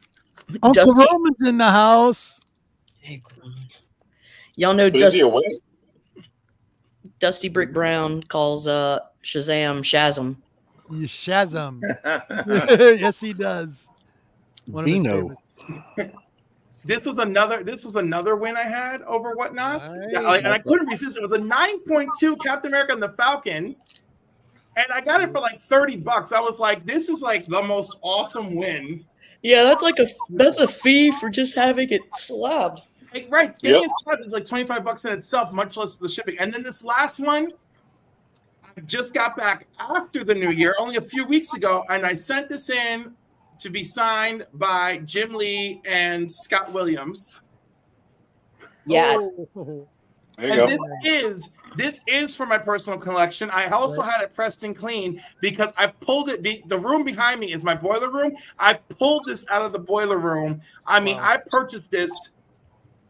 What year? 1991. Like I purchased this when I was a kid. What year was this? 92. 93. So like I got this off the rack at the flea market because I didn't have an LCS yet. I had to do it at the flea market where I got my comic books from every week, right? So this is that same comic. So I feel pretty good about a 9.4 That's for a awesome, comic that's yeah. been with me for 30 That would be something too. years. Yeah, That's Steve fantastic. Whiting hooked me up with a slab of the first Omega Red. I had that run, but having a slab of it, just like G-Man gave me an awesome slab of New Mutants 25. It's just like beautiful Bill Sienkiewicz. Yep. But like to have it slabbed is like This ain't cabbage. I love Sienkiewicz so much. He's my dad. So I've got a bunch of his stuff. Yeah. Okay, let's go next here. Jeff, I know you got some exciting stuff. Well, yeah. Well, first things first. I got something from Unruly. So No, that's He's neat. wild, isn't he? Yeah, Unruly is the man. Oh shit! yeah, Unruly thing. I actually got Vampy's on here. So. Oh my Wow. god. Bring it up Is a that little closer, Vampy? buddy. Oh Yeah. shit! Damn, Very Original. nice. What else would it be? Damn. Yeah. What else would it be? That's Exactly. fair. Fine. Would he Beautiful. accept something else? Would he- Yeah, it's All right, actually Jeff. it's actually panels from Vengeance of Vampirella issue That's 9, amazing. and it's actually battle scene, so that's kind of cool. I Very, like very the villain, man. He's got the gloves on for this. He's not playing. So what was Yeah. it like? I What was it noticed like? that. What was it like meeting Unruly? Meeting I- Lane, yeah, Huh? that was great. It was I great. bet. That was It was awesome. fun. You guys looked happy, like you guys had like a Yeah. great time. And then I was jealous. by everybody seeing, I met Her. Yeah. Okay. Did you get the redhead? Come on. Yeah, I got the redhead too. It's Oh, let me see the redhead. the You're pictures showing are up. Yampy. I know that. I want to see Red Sonja. Yeah. She's a tiny little thing though. She's only Yeah. 5 foot. Oh my goodness. She's only 5 foot. She's tiny. Little See the Pokemon. redhead. Big things come in small packages. I know. Yeah. See, this is If why I'm I'm lucky, waiting they do. long after the box of brief time. Hold on, I'm doing it now. Roman, I still apologize for that. Yes. No kidding circumstance. Big time. He's Oh, awesome. here he is. Look at him. Awesome dude. Okay, hold on. Okay. Okay, show it. I'm doing it now right now. Give me a second. Give me a second, guys. Jesus. There it is. Martin's got it. Martin got it. Yeah, Martin he's got it. up. I'm sure. He is Looking at Oh it. yeah, Brian did that for me. That was Cut awesome. the background out of it and put the Scared. Red Sonja background on it. I sent you a text that said, I think I need to protect you. Yeah, I know. I saw it. Looks like Red Sonja is fighting a giant. Yeah, she looks awesome. That was Well, yeah. There's another one where she's slicing my head off. yeah. Pretty funny. Oh yeah, that one. There it is. There's the That one was What? unruly. With What? his mouth open. Like what? What? Yeah, he's like, holy shit. Yeah, he's getting old hickey. That's why Jeff's walking funny. yeah. Like he's paying for No, more than an autograph. We redid that though. We reshot it, and then we're messing with me and Brian are messing with the reshoot. So there's something fun coming with that one, but Cool. yeah. Yeah, 2 words, That's special part ending. from the show. Huh? Yeah, I got a bunch of stuff to Go show. ahead, buddy. Please. And then So you were at, ending. what con were you at last weekend? yeah, MegaCon. And then I had Jay Lee sign this one from VV. VV got me this, and I had Jay Lee actually sign it. It was a Jay Lee cover. So So you never see you did. So you did see my Scarlet Witch cover I was talking about. I saw it. It's just the line was That cover, ridiculous. I wasn't gonna stand there for 2 hours waiting in line. Can't find it. I know that. I wasn't gonna stand 2 hours though. It was like No, it's every cool. day. It was almost like 2 hours. Yeah, So- Cliff. There's a Scarlet Witch cover with I think it's Art. Jim Yeah, did and the then I cover picked of it. this up since Oh, Sean that's- picked it up. That's gorgeous. Since Sean picked this up. Nice. I like the head in their back. Yeah, and then I met a Japanese artist that I really enjoy his work. Oh, that's that. pretty. I like that. Oh wow. Hold on. That and he did a sketch for me. Oh wow. Ooh. That's slick. Yeah, that's a quick sketch too. He was quick. Wow, very nice. Yeah, but his art style is almost like his art style. This is what his art style is. Why is Lady Fantastic's comments multiplied by like 10? I Because don't know. It's not my fault. We're Because doing it's a being multi- posted on everybody's channel. That's why it's all Yeah. interlinked. We're linking up to 1, 2, 3, 4. 4 other channels are streaming at the same time. I Yeah. blame Splash Page. It's his fault. So yeah. Wow, that's pretty. Yeah. So yeah, that's his art style. So one of the Instagram friends mentioned him, so I went to go check him out, and I'm like, I really like his art. So I picked up his art book. Nice work. That was mostly it, and then all What the was his pictures. name, Jeff? What was his name? Gato, Godtail, Nice work. I like it. I like it. straight from Japan too. He even told me that was his first time being at MegaCon in Florida in general. So, but he did some amazing covers though. I saw some of the covers that he did. He did some really great ones. Right. Nice. Very nice. And then I picked up a bunch of other stuff, but for like a VV, I tried to get yours. Those lines were ridiculous. No, I got my Scarlet Witch. Have you seen it, Cliff? What's that that? cover? It's Archer Scarlet Witch. Oh yeah, I have. I can't find it. I'm sorry. I feel like such an ass, but I'm like, I already have an Archer and Scarlet Witch cover, and I like mine better. Like, I'm like, the one I have, I was like, I don't need to go chase that $80 book down. I was like, no, it's ridiculous now. All of a sudden, like what? That's what I'm saying. With the line was even more ridiculous. You should have seen that line. I'm like, me, Unruly, Brian all walk past that line. We're going every day, and then we're like, is that just for the exclusive? Like, Wow. And then all the guys in the yellow, yeah, that's just for the exclusive. I'm like, dude, I'm not waiting there because if we got, I would rather go do stuff in the con. Yeah, I'm sorry. Like, if I know that it is an absolute complete, well, I get A, it's an absolute banger, or B, I just really Right. want it because I love the character that much. Yeah, I knew he did. That's what I'm like. I said maybe on maybe on Sunday if I go, maybe the line gonna be smaller. Still the same. Yep, it wasn't. Well, then I'll find it months from now when it's a lot cheaper, so that's okay. Robert, did you get it from where I showed you? No, it wasn't there. I went straight. Well, the one for $24 one. Couldn't get it. Nope. Next, who's next? Martin. I just wanted to know if Cliff knew anything about Dennis the Menace. Oh, I the did. one from 1951. I mean, well, I'm looking at no, but in general, Dennis the Menace, yes. Because total different one. Dennis the Menace, different one. This was Dennis the Menace originally. This one with dark hair. He came out in 1951, and he was in the Beano comic, and that's the UK. Yeah, keep your hands on that. Get that in my log. And then we got Dennis the Menace later. Yeah, there's Dennis the Menace. Yeah, it's a different little boy. Totally different. Charlton did Dennis the Menace in the 70s, and then Marvel did Dennis the Menace in the 80s. In terms of publishing. How you doing, Roman? Figures. I'm doing fine. How you doing? Are you excited for the Super Bowl? What? I can't. The other thing I picked up, I can't show on stream, so I'm gonna have to show you guys after stream. Okay. Go ahead, Martin. Was there something else? No, just putting up thumbs to seeing the stuff afterwards. Okay. The X-rated stuff. All right. Hopefully, it's nothing like the comic that lady showed. Your whole wand. No, it's nothing like that. I'll just show a couple of things. I'm gonna jump off here in a couple of minutes because I got a Mario Kart date with a friend. Yeah. Just nobody. It's with JD Raging Cajuns. Cool. He's gonna kick my ass probably. Picked up. Oh yeah. It's a 6th print, but it's really funny.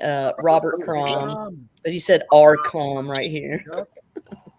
So they Snatch Comics, and I got the very first rip-off comics #1. Nice. 1977, first print. Dope and Dan, Freak Brothers. So I thought that was pretty cool. Nice. And then I got in this beautiful 10 center. This is not usually my wheel. Well, you mentioned Mario, so I had to show you. I made you laugh. I do like Mario. It's a me. Gangbusters. 1958. Very nice. Old DC. There we go. Almost Monty quality. Yeah. That is got a time bomb on his head. Yeah, well, it's a propane tank, right? No, it is a time bomb. So, great Scott, there goes Detective Bartlow, blah, blah, blah. All right. And the final thing, this was a gift from Unruly Simeon. Oh, yeah. Very nice. Very nice, lady. Yeah. So, anyways, thanks for having me on. And Cliff. Absolutely. I'm so awesome. Here. I'm so glad that you that I've gotten to like meet you and shit. You crack me up, brother, and you're just an awesome person. Heroes. And both of you guys are heroes. I'm coming to. Yeah. We're all coming to Heroes. We got to do Heroes, and Cliff, we got to do some erotic reading together because that's gonna be. Yo, how about Mike just did the erotic reading this afternoon? And no, but it's not erotic enough. Do you think we should do it though? Because we should definitely do it. I would love Drax to like do the art, so like the art is rolling while we're talking. Should we talk to him? That's like my dream. Let's talk to him. I started the conversation on night 1. I hit him up in DMs. I was like, "You share the NSFW folder with me now, Mister." Add me to the talk, because then we could. All right, Yeah, I'm gonna Hey, get out Phil, of here. Phil is telling you with a French accent. Read it with a French accent. In Helper's Hollow, a new evil is about to be unleashed. Yeah. Thank you. Let me see. Hold on. Let's see. All right. So, lady, Yeah. you got anything going on? You go ahead and tell the people. No, dude, I don't have a very organized social life or anything that's outside of work. So I have you for very little coming. order. Thank you for coming. You can find Lady Fantastic appearing all over the YouTubes. Yeah, you'll find my trail smattered everywhere, smeared everywhere. Jesus Christ. Polluted this place. All right. Thank you, Larry. Higher. Thank you, lady. Thank you so much. Golden mist that goes across Bye, lady. Bye, boys. Bye, lady. Bye, Bye-bye. gentlemen. See you, lady. Bye. Bye.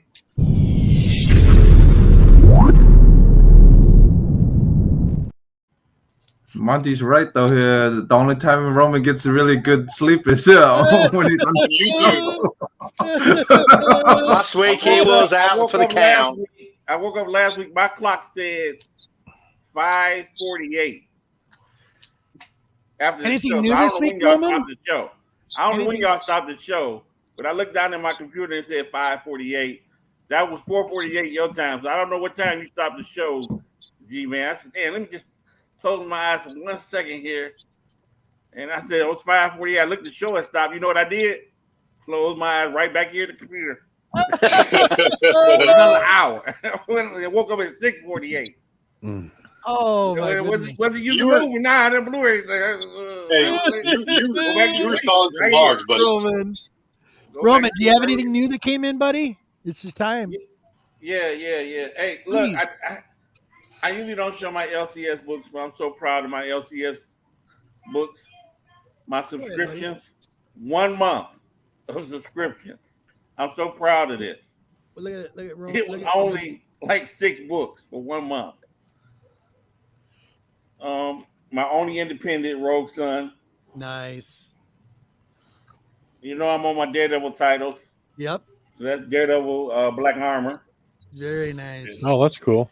Like that. I'm scared to open this one up.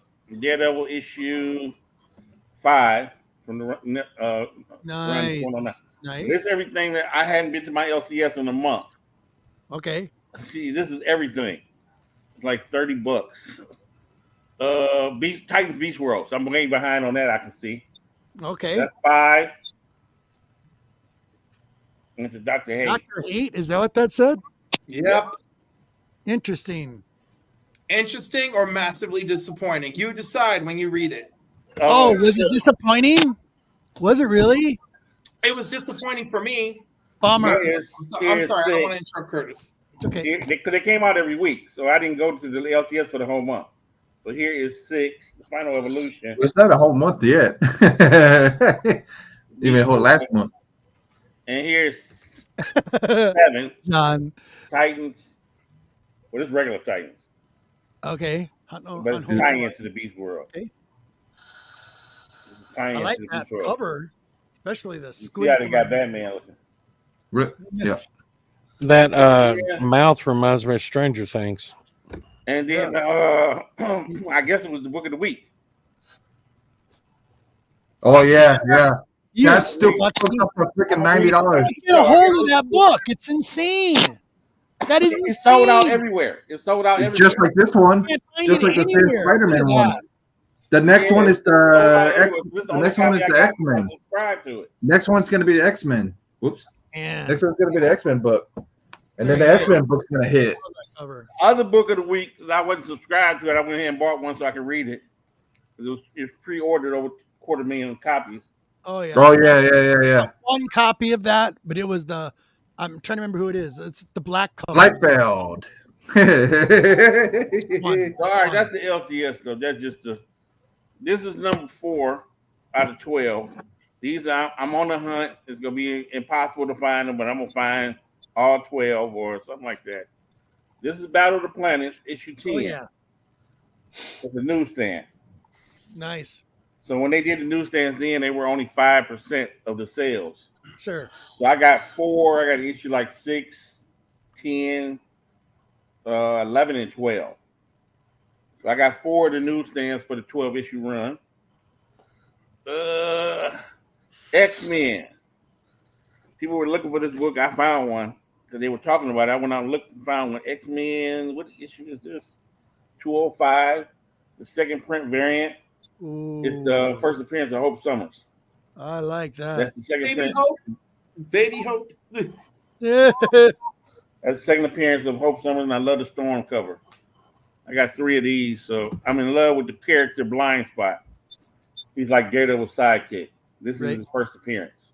Okay. In Marvel .1, that's the A cover. See Daredevil there. I bought like 3 of them, so I gotta Nice. get them out the way. This is the 1 for 10 for Blind Spot's first appearance.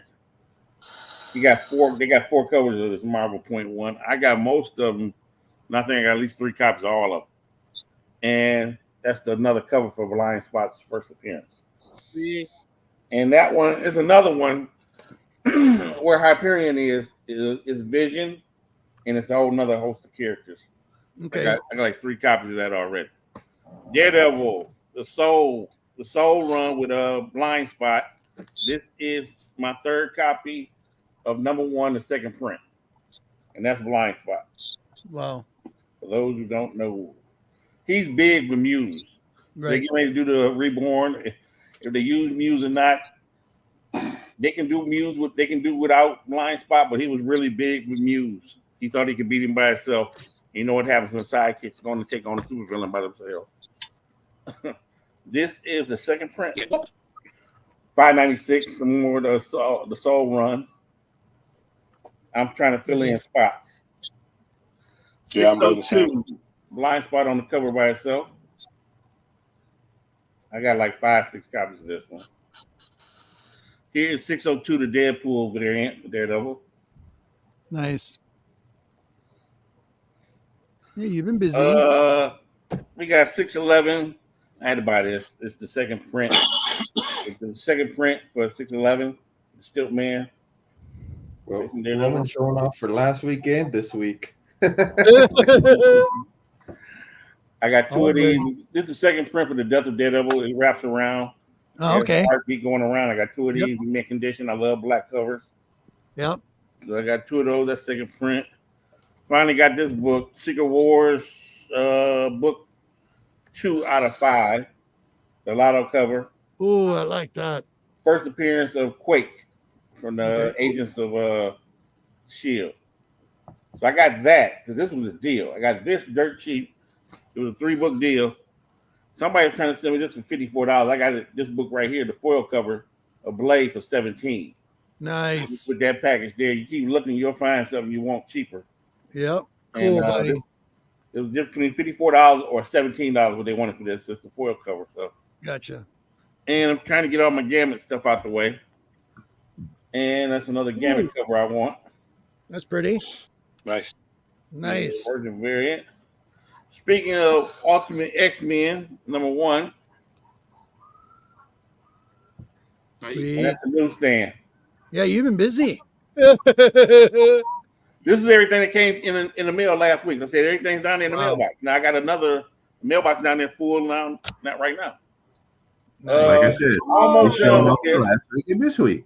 I already started on the stack for next show. I'm almost done with this run. So I need this is like the last of the big books. First appearance. Yeah, I'm working on that too. Ant-Man. This was like in a dollar box. It's 1 in 50 of Megatron. I don't collect them anymore, but 1 in 50 of Megatron I'm gonna take. I love my crossovers. Oh yeah, because they never really do these again ever.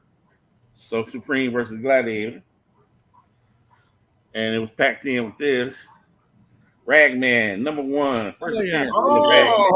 Got that. Yep, I have a couple copies of that. Excellent. First appearance of the Ragman. A McGinnis Daredevil variant.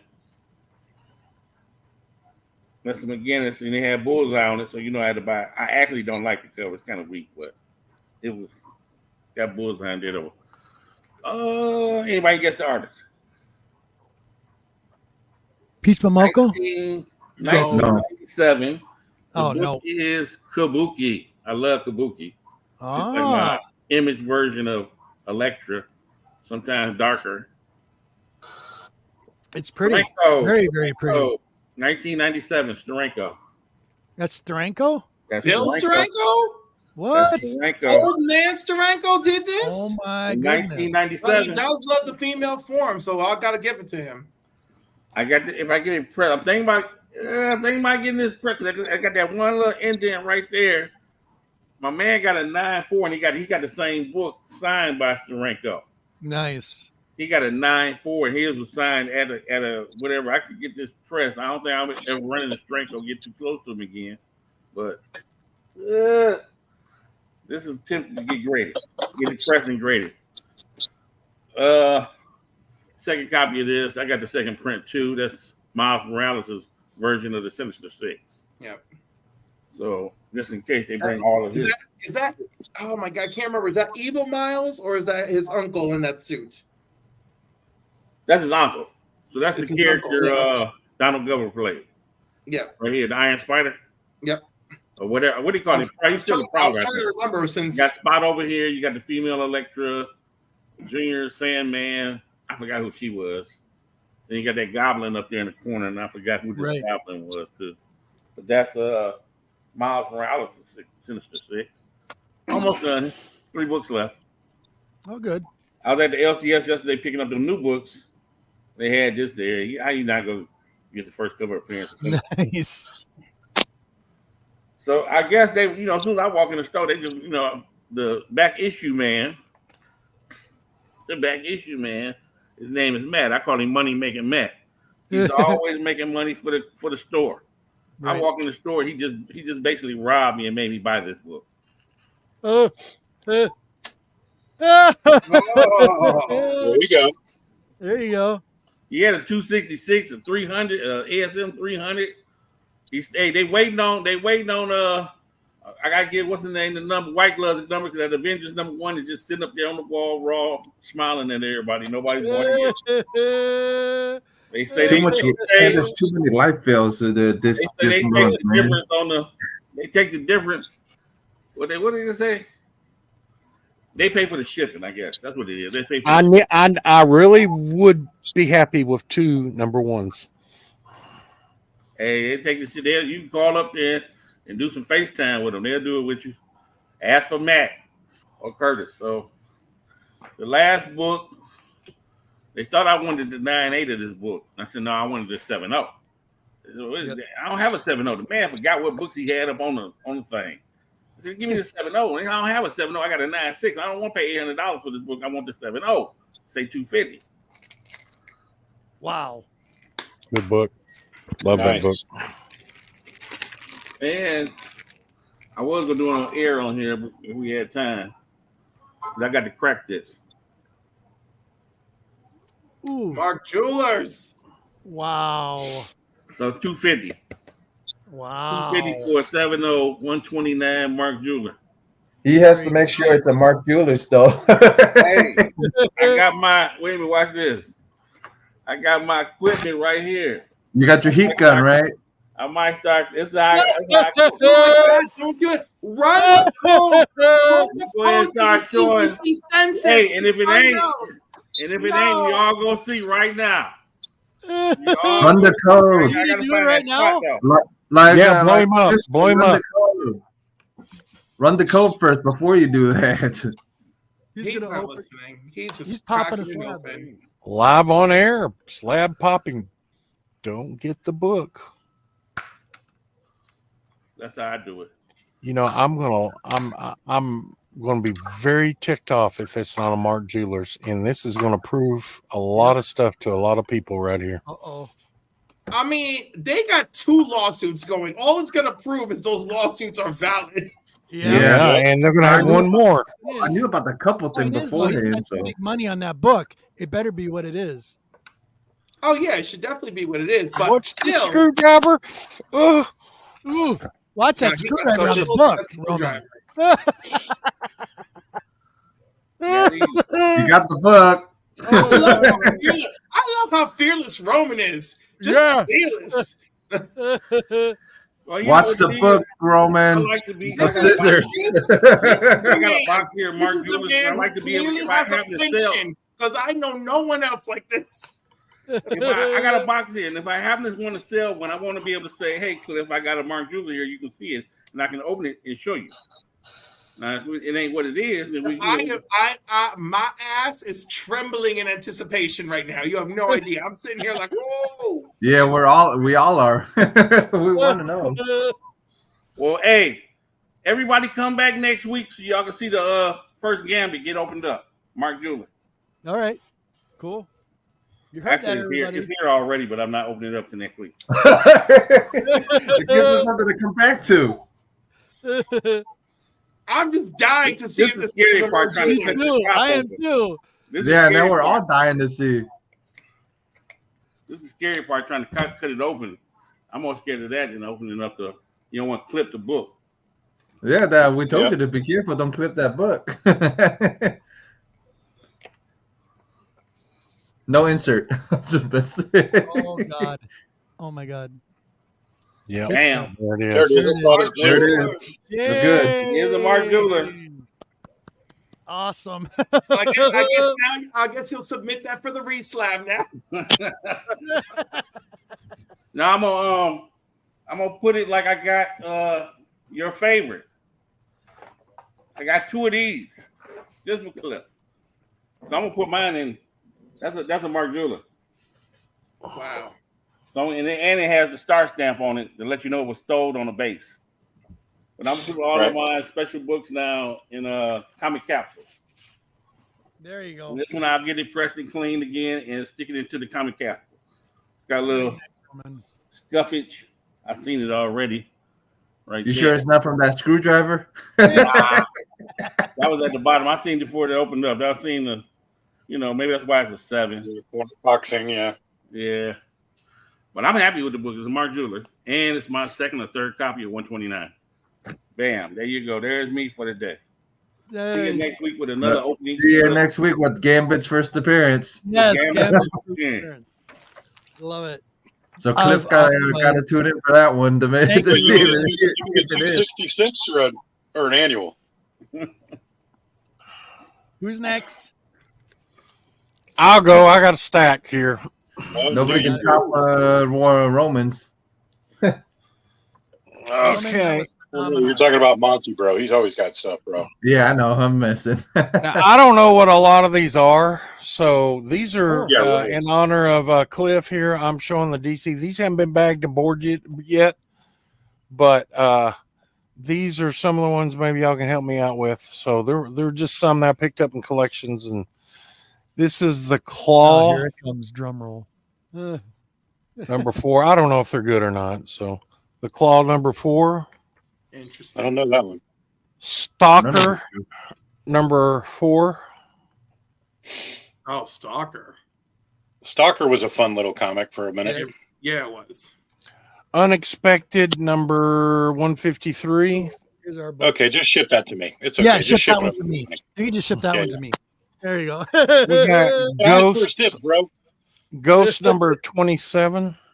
Dibs. Oh, dibs. Yep. I'm not saying You're that. killing Ian now. We know it ain't coming to nobody. And Coverless Hawkman. Oh my. Yeah, some of these are kind of rough. And If it was coverless, it probably was not sold.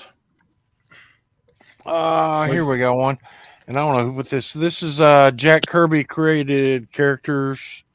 JLA number 183. Oh, nice. Okay, I love that. I have that. New Gods and Dark Side. JLA George Perez number 192. Yep. Bring a little closer, Roman. One of my favorites. Not sorry, Monty. Monty. Yeah, I did say He called you Roman. Yeah, you should. Sorry. JLA number 187. Nice. That'd probably be better if I do it that way. There you go. JLA number 108. Very nice. Very nice with the Freedom Fighters. JLA 200. Yes. Classic. That is a Terry Austin, it says. Action Comics number 514. Very nice. Airwave and the Atom. Superman number 244. Very nice. Superman number 243. And Monty doesn't. Oh, classic Kiss cover. What's that? I said, and you don't like DC, and you got a bunch. I of don't. These are just some that come in a collection that I ended up having to buy all. DC Special number 19. Ooh. Oh, those are cool. Yeah, those are. Superman Super Team Family. Super Team Family. Oh. Number 2. Number 2. Nice. The giant size too. Yeah. World's Finest. World's Finest number 222. Oh, with the Super Sons. Nice. See, Monty, he knows it. He knows them. Spectre number, which is Venture Comics number 440. Very nice. That's a cool one. Love Spectre. Sweet. Metal Men number 43. Very nice. They're Batman Chemo. Very nice. Superman number, what is that? 348. Yep, great. I have that too. Superman number Reign of the Superman number 78. This is a newer one, looks like. That's that one I grabbed right off the rack. You know what's funny? That Superman 438 was one of the comics that came out of my package of Mile High Comics. Reign of Superman, Adventures of Superman. I don't know which one it is. 501? Yeah, it's Adventures 501. Second Connor Kent, Connell, whatever we're calling him. Yes. Man. Superman Back for Good, number 82. This is a kind of a full cover or something. Yep, foil. Very nice. It's like a foil and a boss. Detective Comics here. Detective Comics 500. Excellent. Okay, Superman Family number 170. Great. Super Team Family number 1. Damn, that's hot. Oh, first issue. I think mine literally fell apart a few years ago. Like I said, I don't know what these are. Robin number 1. Nice. That looks like a newer one. Ghost. I can't see what number. It's got the original 50-cent price tag on it. Oh yeah, that's a great cover. Beautiful. Beautiful. This is a little ragtag, but it's a DC special number. I don't know what number. It's kind of tore up a little. So oh, that's nice. Yeah. It's seen its better days. Green Lantern. Yeah. Superman Family number 166. Yes. Oh, they're all Superman stories. Yep. Lois Lane number 132. All right. Hey, another Kiss cover I wasn't anticipating. Superman number 18. This has got, it's a 100-page giant, so I don't know how this is going to be. It's not 18 like I was. That's DC 100-page giant. Secular. number 18. So there was multiple super spectaculars. It's 18 in that series. Okay, then we got Awesome, buddy. Awesome. Then we got number, I don't know what number this is. I think number 15. Yeah. Right. See, that's the same series. Yes. Then we got another Superboy in a 100-page giant. Yep. Like I said, all these are going in bags. Some of them are. These are ones that are kind of dilapidated. Here's another one. Oh, Detective Comics, 100 pages. Oh. Then we got, man alive. Number JLA number 179. Yes. Very nice. Bringing Firestorm on. Unexpected number 152. Dibs.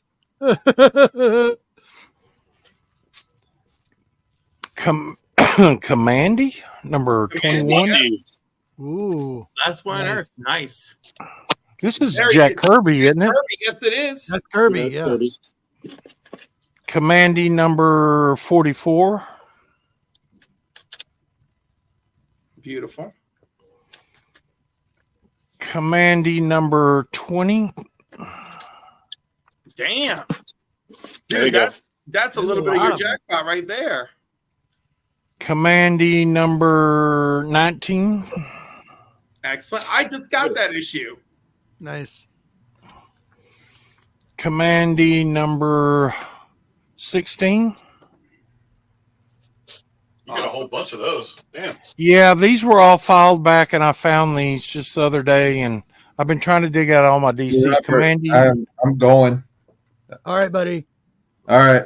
I'll see you later. bud. Take care. Later. Anything you want to say? Right, Anything Jeff. you want to say really quick? Nothing much, but there's gonna be stuff coming soon. So I'm gonna be working on a bunch of vampy stuff for sure. Because so there's gonna be a bunch of that stuff coming. So probably a Frazetta museum video coming, depending on how I feel tomorrow. I might film tomorrow. So Okay, cool. gotta go do. Yep. I'll check you guys later. All right, Jeff. Thank you, buddy. See you next See time. ya. Bye, Jeff. Bye. Thanks, Jeff. Commandy number 11. Yeah, you got a gang of those. Commandy number 10. Jeff's leaving before I even get to show a book. Commandy number Oh, you haven't shown 14. I had something I wanted to show him, but he left already. Number 14. Okay. Book I just got. Commandy Hope you'll catch 'em number Yep. 7. I kind of like that cover. Ooh, that one's You got cool. a whole. You could almost put together a nice run. You've got a great run happening there. Commandy number 12. I know that Yeah. was one of Great Legends' favorites. Was Commandy. Commandy number 22. Yeah, there's a bunch of Commandies. I've never seen these books. Wow. They need to all go in bags and boards. Commandy number 4. Holy crap. Jeez. Wow. That's a lot of extra books. Weird Mystery Tales. Ooh. Yeah. Number 9. Dibs. Yeah. Yeah. I love it. Tentacles and purple dibs. I seen that. 4-star Spectacular number 2. All right. Yo, what is up, Casino Comics? Thank you for being here. Appreciate it. 4-star Spectacular number 1. Jeez. Secret Origins number 5. Oh, yeah. Secret Origins number 6. Nice. With the Legion. Damn. Legion of Superheroes number 4. Woo! You got Nice. some nice books in there, Monty. Yeah. What are you talking about? And you don't Legions of Superheroes number 3. some great books. Oh, Death of Triplicate Girl. Well, one of Triplicate Girl's triplicates. Number 2. Jeez. Wow. Wow. And number 1. Wow. Man. Then we're switching to Korak, son of Tarzan. I don't know nothing about that. Oh. Yep. That was What number? whole- That was number 56. Number 53 of it. Guess who's in the house? Sandy. Number Sandy 58. Orleans. Hi. Korak, son of Tarzan. Holy cow. That is a hell of a run, Monty. You had some really nice books. We got Weird Worlds. Oh, Dibs. This is a cool book. Number 5. yes. Yeah. Yeah, good dibs. Absolutely. Oh, there's a Marvel in there. I'll be damn. This is a cool one. Vault of Evil. Ooh, dibs. That one's gotta come. Number 8. Look at that. Nice. That one's got to go over here. In Yeah, my one. dibs pile? Is that my dibs pile, Monty? Swab Thing, number 18. Oh, you know I'm dibs in that. Come on. Yeah, come on. Weird Mystery Tales, number 14. Again, dibs. Beautiful cover. Yeah, that's a cool one with the bat. That in the background, yeah. Unexpected, number 149. You're killing me right now. You know that? Wow. I like that zombie or whatever that is. That is just pretty. That's awesome. I'm almost through. You're good. Unexpected, number 156. Oh, you're killing me, bro. Yeah, I love the ventriloquist cover. That's a cool one. Colors on that one are super popping, too. Ghost, number 21. Oh, man. Why don't I run into these kind of things in collections? Yeah, I know. I've had these books for over 30 years. Oh, wow. Okay. Jonah Hex, number 21. Oh, that's a great book, too. Wow. Jonah Hex, number 22. Some of these, I guess, no, I hadn't had some. I don't know. There might have been something mixed in with there, but I know these older ones I've had for a long time. Right. And last but not least, Jonah Hex, number 13. Finishing strong. There. But this is just almost about a quarter or 3/4 of a short box full. And I know I got 3 more long boxes Damn. to go that are in there. So they're all 20-cent and 15-cent books. Okay, so what's that? I was going to say all full of DC books I need to come shop for. Okay. Yeah, Thanks, Mike. exactly. I'll need to come out. Like I said, I got a corner over there. See, right there. Yeah. Those are all the ones I've bagged and boarded so far. Damn. And I got a bunch more over there. I'm trying to get all my DC in one little corner. So big shout out to somebody in the community. I found these. Jeff will have to catch it on the rewind. So big shout out to Southern Comic Geek. He had an auction like 3 weeks ago, and he put this up. This is Creepy number 2. Finally have this now. Is a set. Nice. 1965. This was a Frank Pizzetta cover, and he did one page like usual. Did one page, and it was called the Creepy Loathsome Lore. And it was on page 27 that the work of Frazetta's work is in. But he did this cover right here with the Black Panthers. This is all. Oh, you showed that off on a. Yeah, I seen Yeah. this. I seen you showing this. Yeah. And the cool thing is about this story, his work is not in the story, but it's on the cover. And it's about a show. It's about a country town. They go chasing this woman, and this puma chases her into a cavern, and the whole town turns into Black Panthers and basically kills everybody. That's how the story goes. But the artwork is great, and the one page that's in there, it's all Frazetta's work. It's pretty cool. So that was nice to get that in the collection. At the same time, same Southern Comic Geek. Got this Fire and Ice, another Frazetta's work in this book. Yep. Also, Terry's War comic strips. I have quite a few. This is from 1983, issue 9. This is Frank Frazzetta's work as well from Fire and Ice, but really cool. Then classic, I buy these reprints so I can read the books because I have this book. This is from 1986. It was a reprint from 1952. Crime Story Suspense. It's pretty violent, but it's half cut off right here. On the original book, you see a lot more detail in this. This is how you got the comic book authority because of covers like this. But it's great. Ray Bradbury. Great Ray Bradbury, which is excellent. Then at the same time, 1967, got this Two-Gun Kid. I said the date wrong. I thought it was 70s, but it wasn't. It was actually 1967. So I collect these as well. Yes, I got some Two-Gun Kids. I love those. Very cool. And then a big shout out. Ghost Rider appeared in that with him too. Yeah, a big shout out to Carolina 26. I can see he's in the chat right now. Thank you, brother. He sent me this mask. That's cool. Sent me, I think this is Adam Hughes cover. This is a barbed wire cover. Oh, that's cool. Really, really pretty. And then he sent another one. Barb, this is Carolina 26. Thank you, brother. This was nice. This is a nice little AOK. Batman and Robin cover. Oh, I just lost it again. There we go. Look at this cover. That's a little colorful, kind of psychedelic. I love it. Love it. Oh, yeah. The writing on the bottom, that is like a psychedelic 60s. Yep. And then he sent me an Atlas Comics. This is there's 3 issues, 3 different issues of this cover. This is from 1975. Atlas #1, Scorpion. Oh, yeah. The big A. Really, really nice. And then Shirtless Bear Fighters. Yep. And then this one. This is from Carolina 26.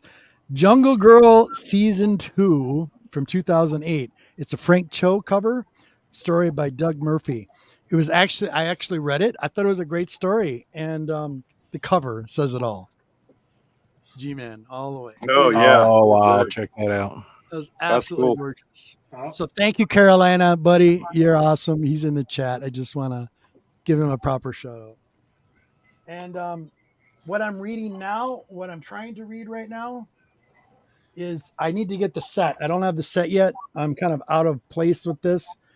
But this is from this new run from Universal Monsters from Malibu Comics. Yeah, no, Image Comics, sorry. Look at this beautiful cover. I haven't read it yet because I don't have the other covers, but I'm working on it. Look at this. Oh, yeah. Beautiful vampire with the roses. Absolutely gorgeous. Love it, love Rose. it. And then the other classic, this is issue 4 as well, cover B. Kind of picky about it. They got quite a few of them. And I did read this. Thrawn Alliance. I actually like this. This is the variant cover. I actually like the story as well. And nice, another nice Thrawn. Beautiful. Yep. But thank you. And there. Okay. There's my haul. I try to make it as quick as possible. We're on 2 hours and 18 minutes, guys. Hey, I got some stuff if you want to see it. Can I ask you? Yeah, we want to see it. Yes, please. Let's see. Go ahead, buddy. So some West Coast Avengers. I'm working on that run. This is number 6. Ooh, now you're working on the West Coast. Yep, I'm working on my Avengers and West Coast kind of the same time, but West Coast is pretty affordable. So here's number 9. That's Master a of cool cover. Pandemonium. This is number 39. Nice. Back when they had background noise. Right. Here's another Master of Pandemonium. This is 52. Sweet. This is a cool cover too. I like this one a lot. It almost looks like Daredevil's kind of radar sense almost. 58. Number 59. Hydro Man. Then they go to Avengers West Coast, number 64.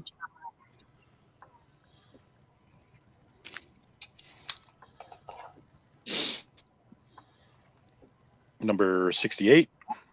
Nice. Number 72. Wow. Nice, Timmy. Number 73. Good morning from New Zealand. How you doing, Gary? Thank you for being here. You know, I picked that up again because I have, Of I don't know, course. 8 copies You're at always least. picking it up. At least 8 copies of that. Here's a little DC for you. Little Swamp Thing, Nice. number 31. And then we got some Simon Beasley Doom Patrol covers. I love me some Simon Beasley. Nice. He does some really cool work. And a little more of that. And these are written by Grant Morrison, covers by Beasley. So it's like, duh. We're almost there, Cliff. Sorry, buddy. Old school Daredevil. Oh, There yeah. you go. There you go. Number 41. There Lots you go, of Roman. it. Some of the Oh. EC reprints. I love these. Yes. A Vault of Horror. A little more Vault of Horror. Yes. And then here we go. This is pretty cool. More signed stuff from Michael Allen Nelson. This The is, Cthulhu guy? yep, Fall of Oh, Cthulhu Apocalypse. That's number 1 signed. Wow. That's nice. Here's number 2 signed. Very nice. Number 3 signed. Wow. And this is the full run of 4. Number 4 also signed. Very nice. Lots of octopi in there. Yep. Yep. And then here we go. Here you go, G-Man. There we go. There we go. This is some Boom Dracula. This is number 1. The complete Dracula is what they're calling this from Dynamite. Yep. Yep. Number 2. Beautiful covers. Nice. Number I just 3. watched the Nosferatu on Netflix, the color version of it. You should check it out. I'll The check old it out. Classic Nosferatu, and the old black and white is colorized. It's not bad in color. Number 4. This is the full run of this series. Nice. And, Very and nice. number 5. Where'd you find those? At the con I went to several weeks God. ago. Very nice, dude. Like it. Like it. Like it. Awesome. Yep. Okay. We got books this week. Holy mackerel. Awesome, you guys. Awesome. Look at this straight fire. He's putting Simi's link in the chat there. Excellent. Thank you. Excellent. All right. Cliff, do you have any questions for us, brother? It's a slippery slope. I want to know everyone's top 3 Marvel and DC characters. I'll go Marvel characters. It'll be Hulk, Silver Surfer, and probably it would have to be the Group X-Men. Silver Surfer, Mm-hmm. Scarlet Witch, Ooh. Spider-Man. That was a cop-out answer. After my actually. own heart. And then what was the other one? DC. You said DC. Yeah. Swamp Thing. Nice. Any of the horror titles for me. You said character though. No love for Animal Man? Animal Man's good. I got Animal Man. Are you kidding me? Like I said, if you said Swamp Thing, I was waiting for Animal Man to be in there. Yeah, I have some Animal Man. If I can find my Animal Man, it'll be on a show coming up because I have a whole bunch of DC Animal Man or Cool. whatever they are. It's one of TM Nerdy's favorite characters. Yeah. This is favorite, yes. Anybody else? Marvel for me, I've always been a big Daredevil, Thor, Hulk guy, but I also love the ladies. I love Hellcat and Tigra and Mockingbird, believe it or not. And then also, I mean, non-mutants. And then as far as DC goes, Constantine's my absolute favorite. I love Swamp Thing. And then also too, probably for the last pick, I'm gonna have to say Shade the Changing Man. Oh, that's a controversial pick, but yeah, all right. which is one I've always loved that people just are like, wait, what? I'm like, yeah, if you don't know, now you know. Yeah, they try to give him a revamp for the New 52, but it ultimately turned into what the hell is that? Right. Well, and they did the female version too, the Young Animal DC version too, of like Shade the Changing Girl, which was okay. Yeah, I was gonna say, barely remember it happened. It was okay. It was a pretty short run. It didn't last, but Roman Martin. I can go quickly. Go ahead. Nightcrawler, Emily Bright, and Swamp Thing. Those are my some of my favorites. I've got lots of different favorites. You're like out of 6, I'll give you 3. I mean, I love Nightcrawler too, but I wasn't you're more going of with an independent guy, I think. Anyway, say again, sorry. I said I think you're more of an independent guy, aren't you? Who, me? No, I'm no, not Roman. I meant Martin. Oh, Martin. I love a lot of the Marvel Spider-Man. I love Spider-Man and everything, but Spider-Man's like, do you like to be alive? Well, yes. So most people like Spider-Man. It's a stupid question, kind of. But I don't bother to collect any of that. Venom's one of my favourites as well, but I don't bother to collect a lot of things because it's just money, and I'd rather get achievable bits and bobs for myself. Gotta have a pinky out when you're sipping the tea. Looked like he was at a Ronnie James Dio concert trying to drink. Dio. I was gonna say I'm waiting for Roman's answers. I expect that. 3. I'm gonna put a lady in there just because I'm gonna knock one of my guys out. So that's precious to me. Yeah, I knocked out quite a few too. Daredevil, Iron Fist, and Elektra. Okay. I knew you was gonna put Elektra in there. Yeah, Elektra. I feel like they all go together. I wanted to keep Colossus. Colossus is my favorite X-Man.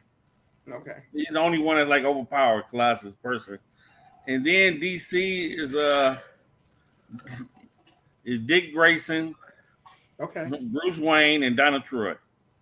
Oh, I fully approve of your list, even though Bruce is not all there for me, but I approve just because you got Dick Grayson. Dick Grayson is number 1 with me, yeah, in DC. Well, whatever with you want to call him, Nightwing, Dick Grayson, Robin, Agent Grayson, whatever he is, this week. Whatever he is this week. Earlier, did we talk about somebody saying something about Dick Grayson being the heart and soul of the DC universe? Right. Because I don't believe that Dan Didio said that for 1 second, right? But I know for a fact, I think that Jeff Johns probably believes that, right? And I'm almost certain that like Williamson and Tom Taylor, like those people think so. And I think they have that investment in him because he was the sidekick that became something more, right? And he represents that like that transition of optimistic youth into, adulthood. But yeah, I know when I was young, I used to always remember rooting for the sidekicks, and DC had all the sidekicks. Yeah. When you watch the 1966 show, of Batman, let Dick go over there and fight him by himself sometimes. He don't need you. You know what I'm saying? So I always root for them to do an episode with just Robin was on his own. I wanted an episode with just Robin and Batgirl. They did the two of them dirty every single time.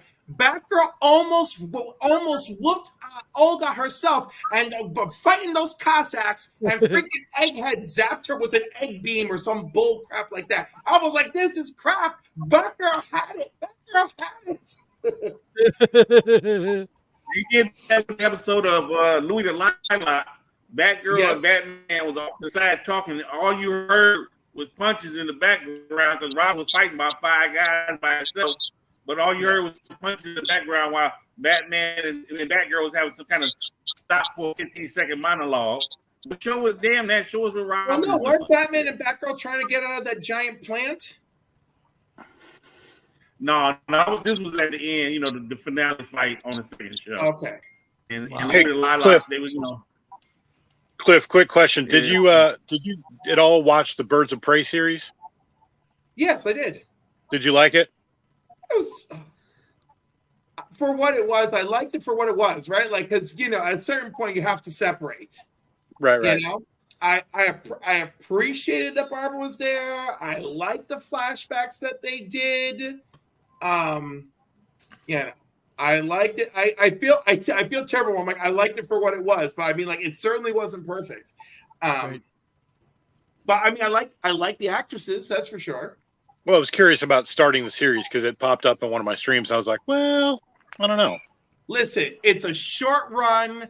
It's if you let go and remember that this is some early CW bullcrap, it's a good time. But I will not assure you that it is anything more than that. Yep, that's where I was seeing it, Chris. Actually, yeah. But it's funny because I was bummed they canceled. I was bummed they canceled the Swamp Thing series because I thought that was really good. It was fantastic. That's a freaking. I don't disaster. understand that. I can't understand why they did that. Because that they was lost a ton of money on it. Yeah. Or so they say. If we're to believe them, and let me tell you, I don't take anything at face value, right? I went and I Googled as much as I could. And I even went to a meeting of the local Hudson Valley cinema, whatever the hell they are, right? Society, right?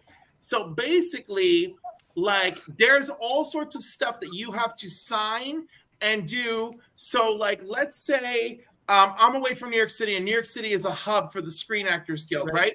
But the Screen Actors Guild wants to film up by me, and I am 72 miles away, right? So they have to do a paperwork that says that the hub is now 72 miles away in this area, and then everything has to take place in proximity, and all that paperwork has to be submitted to make sure that everything is clean and good, and that is just paperwork that I am talking about for the Screen Actors Guild, right? So somewhere in all this paperwork that they were filling out for Georgia, someone missed something, right? And it cost them $70 million that they could not pay back, making the series way too expensive for them to resist, even though it was brilliant. Yeah, it was really good. It was very good.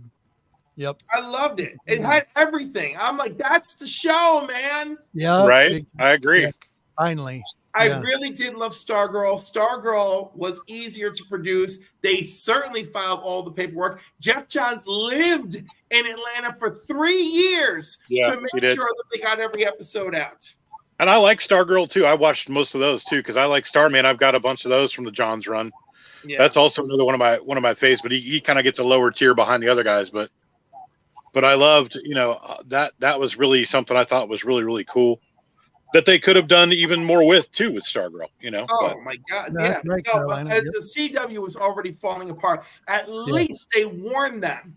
They're like, "Look, you guys are wrapping up. The writing's on the wall. You're probably not getting another season, so close it." And he did. Right. He wrote an ending with a fun little backdoor, which I thought was really great. Yep. Just a little. Say it again, Roman. No, I was just saying, I was asking you to watch Gotham Knights. Oh, please. There's one actor on that show. Everybody else was garbage. I don't even want to remember it exists. But did you watch the whole series? Did you watch the whole series? The whole series? I'm fading in and out of them. Yeah. Yeah, I mean, the guy playing the guy playing Harvey was great. Everybody else sucked. I was just like, why? I'm like, why are we even y'all just put this out because you were contractually obligated.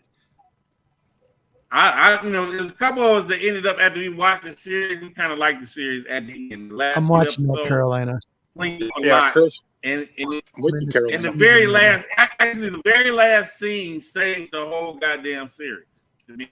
But see, you can't save a series for me with the last scene. Like, it was fine, but like I was like, well, I'm glad we got this. Thank you. You know, And I really tried to give it a shot. I really did. Hey, the talent was good though. The way they did the talent was good. The mother, yeah. And I was telling you, it was the last 3 to 4 episodes cleared the ball at. Monty, what did you have to say, buddy? Too little, too late, and I hate when that happens. Also, in unfairness to the show, as I was watching the final episodes, I was already well aware that this was it, right? So I kind of like distanced myself. Other shows that I watched and like their fate was uncertain, and I'll get really invested. It was different, you know. Arrow season 1 was one of those shows where I was like the show's fate was uncertain, and I'm sitting with my good friend Kevin. I was like, Kevin, this show ain't gonna make it. This show's gonna fall apart. If they don't blow up half this city, this show's gonna fall. And I'm literally saying this to them. And then they stopped the bomb, and I was like, oh, these people are a bunch of cowards. That's why. And then 1 minute after I said that, they're like, there was another device, and I was like, oh shit. Yeah, I liked Arrow too in the beginning, then I kind of fell off. I was like, meh. You know what? Because they like season 1 and 2, they knew to take some risk, and then they didn't. Yep, I agree. All right, Monty, go ahead. What I was going to say, since I skipped DC, we said Marvel, but I'm going to go back to Timely and what is it? Timely and Atlas. It'll be Human Torch, Captain America, and Submariner. Oh, beautiful. Cool. Classics. Because I collect a lot of Timely and Atlas stuff, a lot of it. Nice. Anything else, gentlemen? I'm all good. Well, no, I feel like the DC universe did really, really well with a lot of the animated stuff. Yes. A lot of their movies of late, other than the Nolan Dark Knight stuff, was kind of meh. Right. Okay. So we're going to cut this down here. We're 2 hours, 2.5 hours right now. Yeah. Hold on. Deuce, anything? No, I'll be here with you next week, buddy. Sorry I was a little tardy. I didn't feel tardy. We'll see you next week. Roman? Yeah, I was eating. Next week, come see this get cracked. There we go. We're going to open it next week. Crack it open. Come see this get cracked, and I watch all kinds of television programs, waiting for certain things to come out, but slow burn with action in it. How you have a slow burn with action in every episode? I don't know. Mr. Smith. Mr. and Mrs. Smith on Prime, Amazon, whatever it is wonderful. I got the last episode. Only you and Travis have I heard say good things about it, and I am going to give it a shot. Because I haven't seen it yet. I'm going to watch it. It's what? Mr. and Mrs. Smith. Yeah. Did you like it? It has nothing to do with the movie. But did you like it? Yeah. And nothing to do with the movie. Okie doke. Well, they changed it up. You know, they can do what they want. Will we see you next week? They serious about it. Mr. and Mrs. Smith is more serious, more in depth with the relationship and how they put the teams together. You know, they did in the movie like they did it in the movie like she was a spy, he was a spy. They met each other and fell in love. All right. Just not to spoil the show, is that they pick people, put them together. So that's how they do everybody, and it ain't but just think about it. It's more than one Mr. Smith and more than one Mrs. Smith. There we go. In the work. Yeah. I'll definitely watch it. Thank you, Roman. See you next week. Relationship. Don't watch it with your old lady. Okay. Oh my goodness. Don't watch it with your old lady. Or watch it with your old lady. Watch it with your significant other, or don't watch it with your significant other. You might run into some problems. When two people are meeting, they trying to get along, the work and everything else that go on in your life. You know, your significant other be sitting there with what you go, you. Oh, Lord. It's a TV show. Martin. Come on. Check out my videos. I've got some videos coming out this week. I can't remember what they are. I've pre-organised them for the next year, I think I have. So if you want to tune into them, tune into them. If you don't, you can just come back here next week. So thank you, buddy. See you next week. And also, I'll add something funny. Can you see this one or hoodie? What do they call them? Yep. I had to go. Someone rang me earlier and said the dogs escaped, so I had to go down the road in this, which is like a dress length kind of thing, wearing these pajamas. I must have looked a weirdo, but you do it. I feel like that's not the worst thing people have seen running through the streets of the UK. But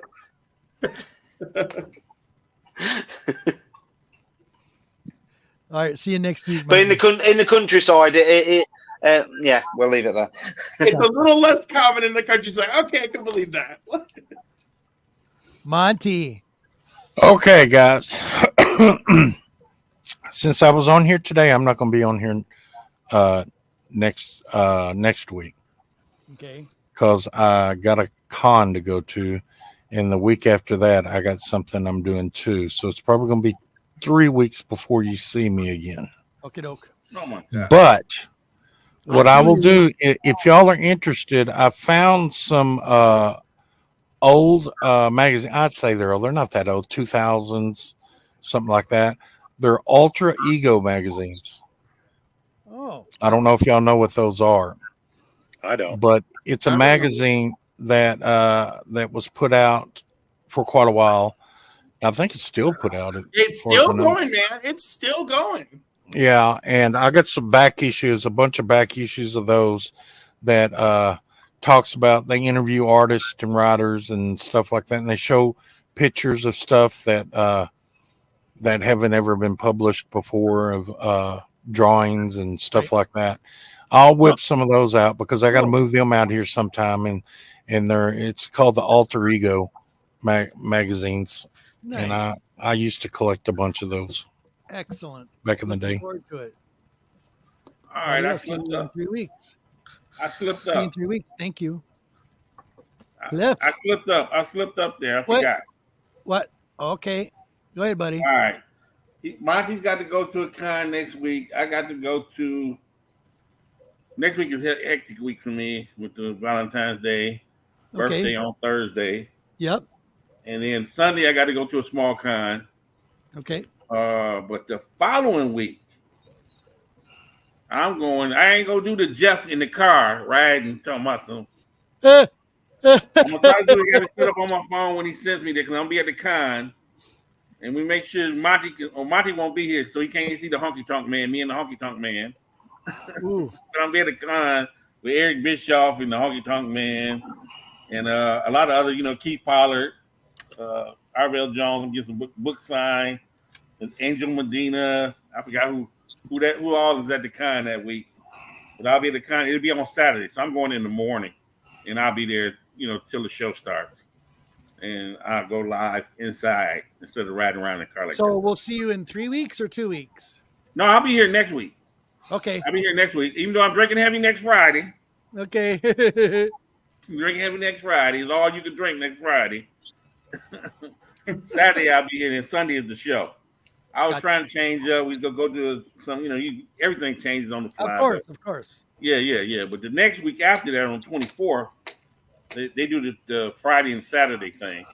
That Saturday, I'll be live from the con. So the 24th, I'll be inside where the con is. Well, I'll make sure to send you a link, and you can send us a newscast from the show. How's that? I walk around and just, Yeah, I'll do that for you. That would be awesome to get a nice little behind the scenes. I'll be inside. That's why I said I'll do that. Excellent. I'll be inside. Hopefully my phone should be able to do it. Yeah, and all that. Cool. Yeah, Thank that's you, what I've got to Roman. say. Oh, Not far. Buddy. Thank you. Okay. Buddy, tell the community what's going on with you and what you're going to be on, any shows, anything like that. Oh, heavens to good. Come on. I don't.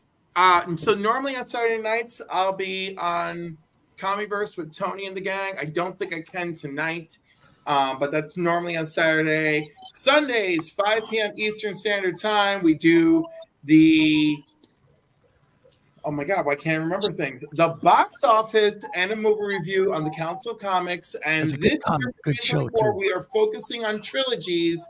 We just finished Back to the Future. Tomorrow we're starting with the Dark Knight trilogy. So we'll begin with Batman Begins for tomorrow. At 6 o'clock, I usually join Durs for his sesh every week. On Sundays, Monday nights, Keys and Hot Comics at 8 p.m. Eastern Standard Time. We go over the books of the week, etc. I forgot. Sunday for the movie review, Papa Wheelie is joining us as a guest. Yep. Biswell is joining us as a guest on Monday night for the Keys and Hot Comics. This month on Thursdays, I am doing Crisis Quest Trivia, so that'll be a lot of fun. I had to move things around to make sure I could accommodate a few folks. And, oh my God, I feel like there's something. Oh, Tuesday night, I'm joining J-Man. We're reviewing Dazzler's issue 9, 10, and 11 with Scotty Vaughn. And, Nice. And oh my God, I'm going to be. You're a busy man. John's Comics with Kids, we're doing something too. We're reviewing X-Men 187. And I can't remember if that's. I can't remember. I think it's a week from Wednesday. Oh my God. I think that's it. Like, I really like. That's a lot. You're busy. You're very busy. I am. I'm glad I got you in your And busy that was just till schedule. Tuesday. That was everything up to Tuesday. Yeah, everything up to Tuesday. Everything up to Tuesday with a little splash of Thursday in there. Yes. Love it. Wow. That's too much for me. Yeah, I was gonna say, I don't know how you do it. I don't either. I don't know how I do. Oh my God, TM Nerdy on Wednesday nights. It's tomorrow tonight. I forgot about that too. And listen, I'm gonna try my best to stick it out with that show, but that one absolutely kills me. It wrecks my bedtime. Wait a minute. G-Man, did you hear the best theory of the week? What's that? The best theory of the week, y'all. Tomorrow's the Super Bowl. They showing Deadpool 3 trailer. Yes. We know who's going to be at the Super Bowl. We know Taylor. Can you imagine if they show the Deadpool 3 trailer at halftime? And see when they show her at Dazzler. If she's People are gonna lose their minds. But she leaves Tokyo with enough time to be there. Okay, so you gonna be at the game? They showing Marvel can't be that smart. Marvel can't be that smart to have her come out as Dazzler during the trailer. Disney ain't got enough money to pay her to be Dazzler. For 10 seconds, they can do it. Sure, they have her walk across the screen. Yeah, and show her little part in the trailer. Oh my! Even for 60 seconds, I think they can put her. Everybody at the Super Bowl be on their phones. Like what the? Everybody be on their phones the whole for paying for that ad and her to appear in there too during the Super Bowl. That's millions and millions of dollars for 10 seconds. Yep. I rounded it up to 60 seconds. But again, I mean, I would love that, but like that's more of a like. That would be awesome. That's it will tickle me sort of thing more so than like, are they really going to do it? I don't know. And like I said, they may still go ahead. She can show up for a minute being Lady Deadpool. Yep. And just, I don't know. But it's gotten so crazy, the speculation that I'm just like, I'm here for it. Marvel could be that smart, but it could happen. Whoever she is in the movie. Good afternoon, buddy. It's all good. Listen, we all know she does it. It's not because she needs the money. She had a very good year. Very good year. That thing will skyrocket through the roof. You just watch. Yeah. People are gonna lose 50 million Swifties would buy that, be looking out for that book. Yep, exactly. And all of them are in people's hands by now, just about. Us comic guys be selling those Dazzler ones for like crazy money. I got two. I mean, a 3.0 is gonna go for $10,000. I guarantee you, if that book goes for that much money, I'll sell every copy I got, and that'll be the only book I sell. I will get rid of it, and Swifties can have it. They can have it. I even sell the misprint ones I got, or the error book. For this book, you're gonna get strong 4 figures because them Swifties gonna go crazy. If they'll pay that much to go see Taylor Swift, they deserve a book. So mad if it's Lady Deadpool. I'll be so pissed. I won't be. Hey, let me go on eBay and see if I can find me a couple of Lady Deadpool books. I have some. Snatch them up. I got Lady Deadpool. I don't think she'll do Lady Hey, Deadpool talk because Why she you don't say want. I want this yesterday. I said I guess I got to buy it today because Monday the damn book will go up go double. Oh yeah, absolutely. Well, she won't do Lady Deadpool because she won't cover up her face. Nah. Okay. Oh man, that would be. Hang around, guys. Hang around, gentlemen. Thank you so much, Cliff. Thank you so much. You were wonderful. Come back again, please. Thank you for having me. Yeah, absolutely. You guys rock as always. All right. Couple things. We have a couple upcoming shows in the next couple of weeks. I got all the links down below in the descriptions. Cliff's links are on his descriptions as well to his YouTube page. Other people are down there, and the shows for the upcoming next couple, we are all booked for February and we're going into March. If anybody asks me about the question mark special guest that's coming out on the 2nd, you'll just have to wait and see. I'm very happy and pleased to get this person on the show. And I think you're going to be very pleasantly surprised as well. So you guys rock. Big shout out to We Love Comics. Dude, I'm just shutting down. We've been on for 2.5, almost 3 hours. We're almost at 3 hour marks. Thank you so much. Chris, thank you so much. Okay. Hang on here. And to you, community, thank you so much for your support. Hope you enjoyed the show. Know it's a little long. It always is.